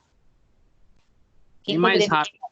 Mais rápido, a adrenalina no coração faz ele trabalhar rápido. Ou seja, eu fiz uma sinapse ali onde eu excitei aquele coração. Certo? Ô, professora, mas essa aí também está relacionado quando a pessoa toma um choque elétrico do neurônio para o coração? Exatamente. Ótimo, bem lembrada, Janira. Se você vai lá e enfia um dedo na tomada, você pegou aquela eletricidade, já jogou diretamente para o seu neurônio, o neurônio vai passar para outro, que vai passar para outro, que vai passar para outro, e essa eletricidade vai percorrendo o seu corpo, só que na forma de choque, que é muito mais intenso do que o potencial de ação que você fabrica. O choque, Dejanira, que você fabrica pelas suas células, ele é muito mais leve, ele é muito mais sutil. É um choque de mais ou menos 30 milivolts. Então, de 30 milivolts. Você vai lá e coloca dedão na tomada, você está ganhando 1000 vezes aquele valor de eletricidade que você fabrica. Entendeu? Por isso que você sente. E você não sente a eletricidade que você fabrica na sua célula, mas você sente o dedo na sua tomada, o chocão que você leva. Por quê? Porque, na verdade, você vai estar gerando uma eletricidade nas células muito maior do que a que você consegue gerar. Mas é a mesma descarga elétrica, a diferença é que uma é alta e a outra é baixa. Tá? Quem ia falar mais outra coisa? Professora, uma situação de risco, a pessoa é abordada, vai sofrer um assalto, por exemplo. A pessoa passa por esse mesmo procedimento também, o coração começa a pulsar bem mais rápido, a visão da pessoa, a pupila começa a dilatar, entendeu? O corpo, ele funciona dessa mesma maneira também, é uma espécie de sinapse, no caso. Não, tudo que é... Presta atenção, você estava na aula passada, Matheus? Você assistiu a aula passada? Você lembra da situação de fuga e luta? Da pupila dilatada, de tudo que você me relatou? Por que tudo aquilo aconteceu? Por que tudo aquilo aconteceu? Porque você fez sinapse entre os órgãos, entre os neurônios e os órgãos, através daqueles neurônios, daquelas células que eram simpáticas, e através da corrente sanguínea que chegou nos órgãos. A substância chegou no órgão de duas formas, pelo sangue e pelo neurônio que fez sinapse com os órgãos, mandando aqueles órgãos se prepararem para você fugir ou para lutar. Agora, lembra daquele outro cara deitado ali na rede, tranquilão? Você estava fazendo sinapse também nos órgãos? Estava. Só que o neurônio estava jogando para o órgão o quê? Acetilcolina. E não mais adrenalina. Não mais noradrenalina. Ao jogar acetilcolina, o que acontecia com essa célula de baixo, com esse coração aqui? Trabalhava devagar. O que acontecia com o seu pulmão? Trabalhava devagar. O que acontecia com a sua bexiga? Contraía. O que acontecia com o seu intestino? Trabalhava rápido. Lembram disso? Então, tudo isso só aconteceu porque você fez sinapse entre os neurônios simpáticos ou parasimpáticos e o órgão. Entendeu? Foi por isso que você conseguiu fazer toda aquela reviravolta no seu organismo. Você colocou os seus órgãos para trabalharem de uma forma diferente, porque você fez sinapses ou excitatórias ou inibitórias naqueles órgãos. Tá certo? Tá? Situação onde você joga adrenalina é uma, você joga noradrenalina, acetilcolina é outra. Tá bom? Certo. Eu espero que vocês tenham entendido até aqui, tá? Porque esse próximo slide, ele fala exatamente do que a gente viu. Isso daqui, gente, eu acho que tá, assim, bem babado por parte de vocês, espero eu que esteja, tá? Nesse desenho aqui, se você observar bem, né, você consegue ver, lembra que na aula passada eu falei da localização que os neurônios saem? Não sei se vocês se lembram. A gente viu que o simpático, que é esse que está em verde aqui, ó, ele sai da região tóraco-lombar. Olha o tanto de nervo que está saindo da região tóraco-lombar nesse desenho e está indo para os seus órgãos. Observa, do lado tem o coração, tem o pulmão, tem o fígado, tem o intestino, tem a bexiga, tá? Isso aqui é mostrando que os neurônios simpáticos, eles agem sobre os órgãos, e aí promovem todos aqueles efeitos que a gente viu na aula passada de você fugindo do ladrão.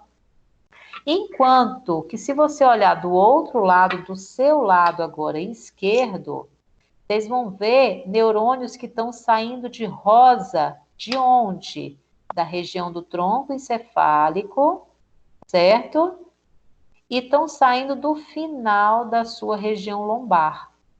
Então, esses neurônios aqui são os neurônios que nós chamamos de parasimpáticos. Então, esses neurônios, se você observar, esse rosa aqui, ó, que está saindo e jogando para o órgão, é como se fosse um neurônio.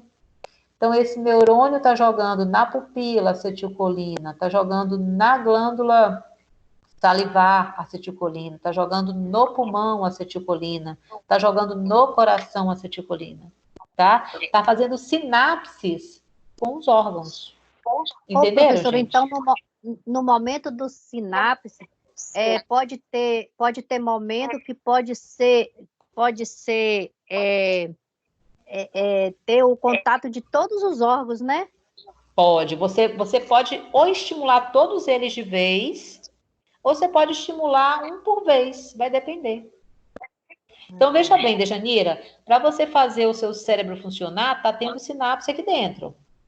Você fazer seu coração funcionar, tá tendo sinapse aqui dentro. Para você fazer seu intestino funcionar, tá tendo sinapse lá dentro. Para você levantar um braço, movimentar um braço, tá tendo sinapse ali no músculo, entre o neurônio e o músculo. Então, é o que, gente? Você está passando para os órgãos. Você está passando para o neurônio que está na frente. Você está passando para o músculo.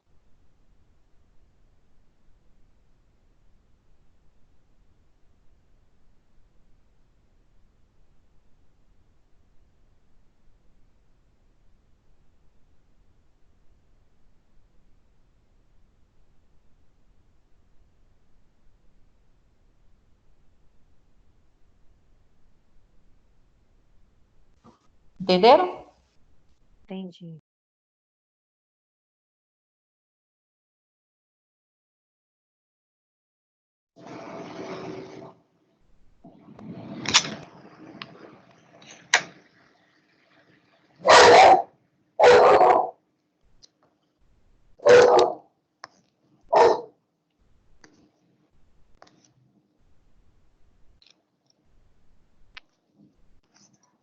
Pessoal, alguém tá ouvindo alguma coisa? O meu ficou mudo. O meu também ficou mudo. Eu Eu tô acho vendo a que O meu imagem. também ficou. Eu acho que a internet dela caiu. deve ter sido Acho que ela mesmo. deve ter saído da chamada. Deve ter sido isso mesmo. O meu aqui É, sumiu a mas imagem. tá, eu vi um barulho da cadeira. Só não tô vendo ela falar. Deve ter caído a internet dela. Acho que ela foi amarrar o, acho que Ferrou. ela foi amarrar o cachorro. Tava Pode latindo. ser. Mas devia ter Ah, faz avisado. sentido, hein?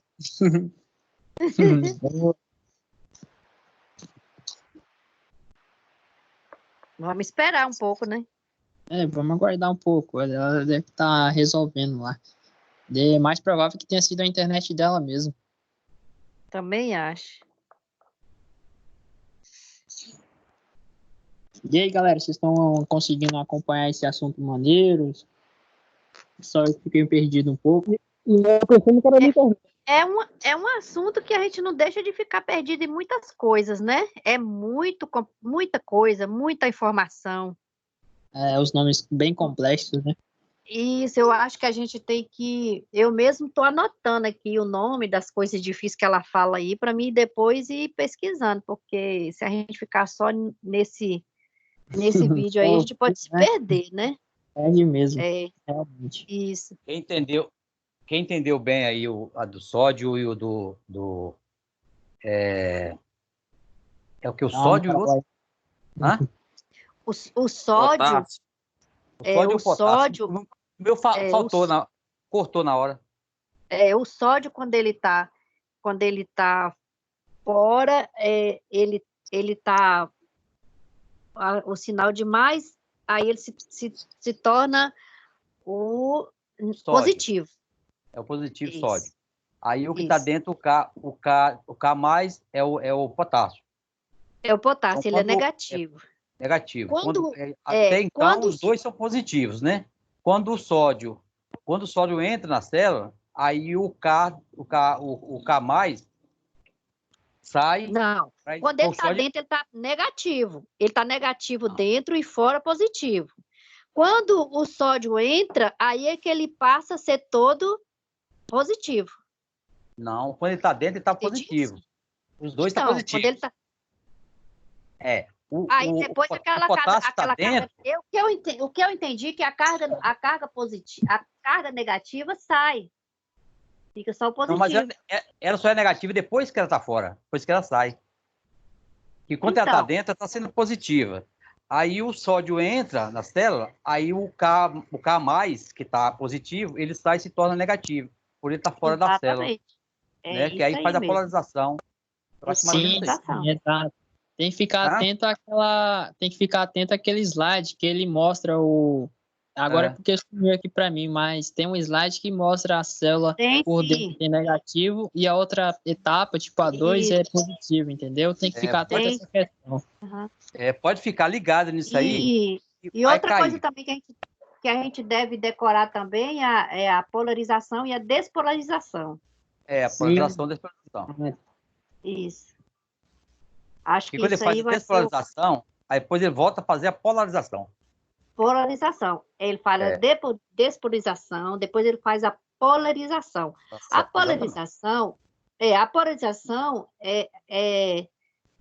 a partir do momento que ele saiu. É que ele saiu. Que assim ele que ele saiu, exatamente. aí ele fica Ele negativo entra... ou positivo. Isso. Então, assim, é isso aí que a gente tem que ficar bem atento nisso aí, porque eu acho que isso aí vai cair, porque ela falou muito nisso aí. Falou muito. Quando terminar a aula, eu vou questionar isso para ela deixar mais claro para a gente, porque o meu cortou na hora. Quando eu voltei, já tinha terminado. Qual você não entendeu, Adailton? Não. Oi, pode falar. Qual parte que você não entendeu? Não, é porque na hora cortou, né? Eu queria tirar uma dúvida assim, se eu entendi bem. Porque quando o potássio está dentro da célula, o sódio está fora, porque no caso ele é o potássio, ele é o K mais positivo. Isso. E o sódio é N mais positivo também, exato. Quando ele entra na célula, automaticamente o K mais sai Não, mas não é na mesma hora. Presta atenção, Adailton. Primeiro, olha o que acontece. Primeiro, um vai entrar. O sódio entrou, despolarizou. O potássio está lá dentro ainda. Está lá ainda. Tá. Só que na hora que você vai lá e muda todas aquelas cargas de negativas para positiva de dentro da célula, aí o potássio, caramba, não estou gostando desse negócio mais aqui, não. Aí, em seguida, agora ele vai sair. Ele vai sair. Entendeu? Aí a saída dele que faz dentro ficar tudo negativo de novo. Porque você está jogando as cargas positivas para fora. Entendeu, Leila? Acertei. Aí o sódio. Exatamente. O sódio quando entra, quando o sódio fica dentro e o potássio fica fora, aí fica negativo? Presta atenção. Vamos lá, começar do zero. A célula está em repouso. Aonde está o sódio? Está fora. Concorda? Está fora. Concordo. Onde está o potássio? Está dentro. Está dentro, beleza. Agora vamos abrir a porta para o sódio. Abriu a porta, o sódio entrou. Na hora que ele entra, qual é o tipo de carga que você está jogando ali dentro? Ó, Na mais. Positiva. Então, dentro não estava tudo negativo antes? Na hora que o Na mais entrou, como é que ficou dentro? Ficou tudo o que agora? Positivo. Positivo, exatamente. E o negativo então você saiu. Despolarizou. Não, você despolarizou. Beleza. Despolarizou. Agora, o que você vai para a segunda parte agora? Qual é essa segunda parte? Sódio e potássio não pode ficar junto. Estão juntos ali. Você tem que fazer o que com ele agora? Com potássio. Essa hora aí foi que eu não entendi bem. Isso, olha só. A célula está aí. Você entrou com sódio. Despolarizou. Beleza. Só que agora você tem no mesmo local sódio e potássio. Entendeu? Aí o que o potássio agora vai começar a fazer? Ele vai sair. Sair. Qual é a carga do potássio? Olha aí a carga do potássio. Qual é a carga dele? Negativo. Negativa desde quando? Não é K mais? Não é K mais potássio, a sigla dele é K mais? Então você está pegando esse K mais e está jogando ele para onde agora? Para fora. Para fora. Você está pegando carga positiva e jogando essa carga positiva na forma de K mais para onde? Para fora. Para fora. Ou seja, dentro da sua célula está perdendo carga positiva. Se ela está perdendo carga positiva, como é que ela vai ficar dentro? Vai ficar negativa. Negativa, exatamente. Então, por isso que a gente fala, a que se deve a despolarização? Entrada do sódio. A que se deve a repolarização? Saída do potássio. Entendi. Saída do potássio. Entendeu agora? Entendi. Só se eu esquecer na hora da prova, mas eu entendi. Você não é doido? Tu não é doido? Esse negócio do corona. Eu não gastei minha garganta aqui à toa, não, pelo amor de Deus. Esse negócio do coronavírus tá deixando minha cabeça zonda. Não. Corona não ataca cérebro, não, tá? Corona ataca pulmão. Cérebro, não. Mas médico psicólogo. Ataca o bolso. O bolso eu concordo, meu amigo, de com força, viu? Meu bolso e o juízo da gente também, porque eu vou dizer uma coisa para vocês, meninos, porque eu tô trabalhando aqui. Eu nunca trabalhei tanto na minha vida igual agora. Gente, eu tô doida para ser professora normal, para voltar a ser fisioterapeuta normal, porque, pelo amor de Deus, você é doido? Aqui tá ruim, viu? As duas clínicas nossas tá fechada há mais de 15 dias e não atende ninguém. Ontem que foi que meu filho veio fazer emergência aí. Não tá fácil, não. Não tá bonito, então, não. Mas vai melhorar, né? Gente, se eu falar para vocês, vocês não vão acreditar. Não apareceu mais ninguém aqui, tá até mesmo porque eu nem posso atender ninguém por causa da minha mãe, né? E aí a minha situação foi válida porque eu comecei a fazer as máscaras e graças a Deus, para honra e glória de Jesus, eu consegui já mais da metade da minha faculdade. Oh, coisa boa, hein, Janeira? Que maravilha! Como é que a gente faz para comprar máscara de você, menina? Tu importa para Teixeira? É só falar, eu dou um jeitinho de levar aí onde é que querer. Uai, mas você tá morando aqui em Teixeira? Eu moro aqui em Teixeira. Ah, eu achei que você estivesse morando em outra cidade, menina. Depois eu Não, bato um papo com você, então. Viu? Aham, tá bom. Beleza, então. Gente, alguém tem mais alguma dúvida? Tá tudo tranquilo aí? Tá. Beleza? Então tá bom. Qualquer coisa eu estou aqui à disposição, tá? É só falar então, tá bom? Boa Tá, noite para Obrigado. todos. Fiquem com Deus, Boa gente. noite, professora. Boa Agora tá noite. ficando bom, professora? Hã? Agora tá ficando bom? A gente pensou em Tá Oi, interromper. ficando bom? Bom, viu? Amei a aula de hoje. Não, porque Quer a dizer, sua de aula, todos Que os dias, bom. mas a de a hoje sua foi. aula é 10, viu? Não tem como. Obrigada, Eu acho obrigada. que a gente A já internet tava. da Eu já gente que tá tinha. ruim agora, né? Eu Mas acho assim, a vantagem é que vocês têm também condição de acessar depois também e rever o que vocês perderam, o que vocês sentiram isso. dificuldade, Exato. entendeu? Você Então a explicou aí vantagem que é essa. estava no AVA, aí o meu celular parou, travou tudo. Hum. Como eu vou encontrar ela no AVA? É, Não, é só você ir lá toda vez que eu dou o conteúdo para vocês, no dia seguinte eu anexo essa aula lá no AVA. Entendeu, Dailton?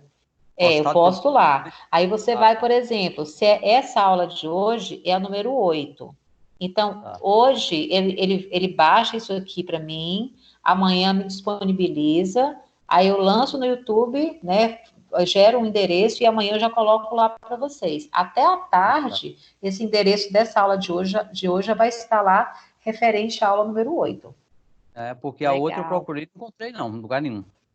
Porque a No 8 eu AVA. não fiz ainda. A 7 Não, tá lá, que foi. não. O meu não tem, não. Vou tentar Não procurar tem? para ver novamente, porque às vezes vai ser que eu não Mas entendi ela bem. tá como aula. Ela tá como A, aula. a- Se você for lá no aula, né? encontro 8, ela, quando Hum. eu publiquei, eu coloquei como aula, É porque eu fiz no AVA tá? todinho. Depois você até me sinaliza se você não conseguiu, para a gente saber o que está acontecendo e tentar te ajudar de alguma forma. Tá bem, obrigado. Tá bom? Tranquilo? Beleza? Se alguém não Beleza. conseguir, gente, vocês sinalizam, tá bom, galera? Tá Um joia. beijo grande para vocês. É, Fiquem com Deus, juízo para todos. Aí estudem Fique muito, com Deus tá? também, professora. Deus, Boa Deus Semana também. Santa para vocês aí. Tá bom. Ah, Se cuida, Tchau, viu? tchau. Idem. Beijo. Tchau. Tchau. tchau. Boa noite, Tchau. galera. Boa noite. Boa, Boa galera. noite, galera. Vai com Deus que eu fico com ele. Amém. Valeu. Amém.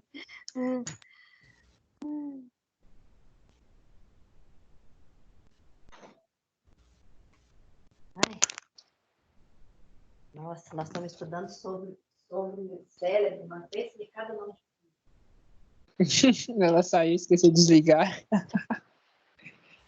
Muito legal. 10 vezes uma coisa ela fala.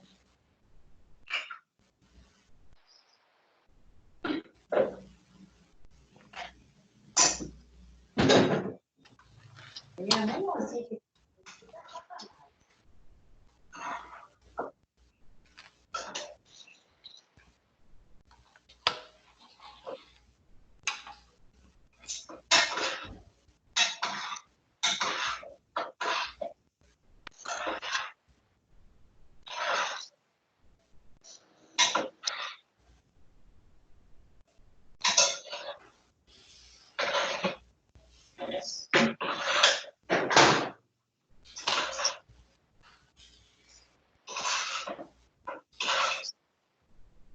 Yeah.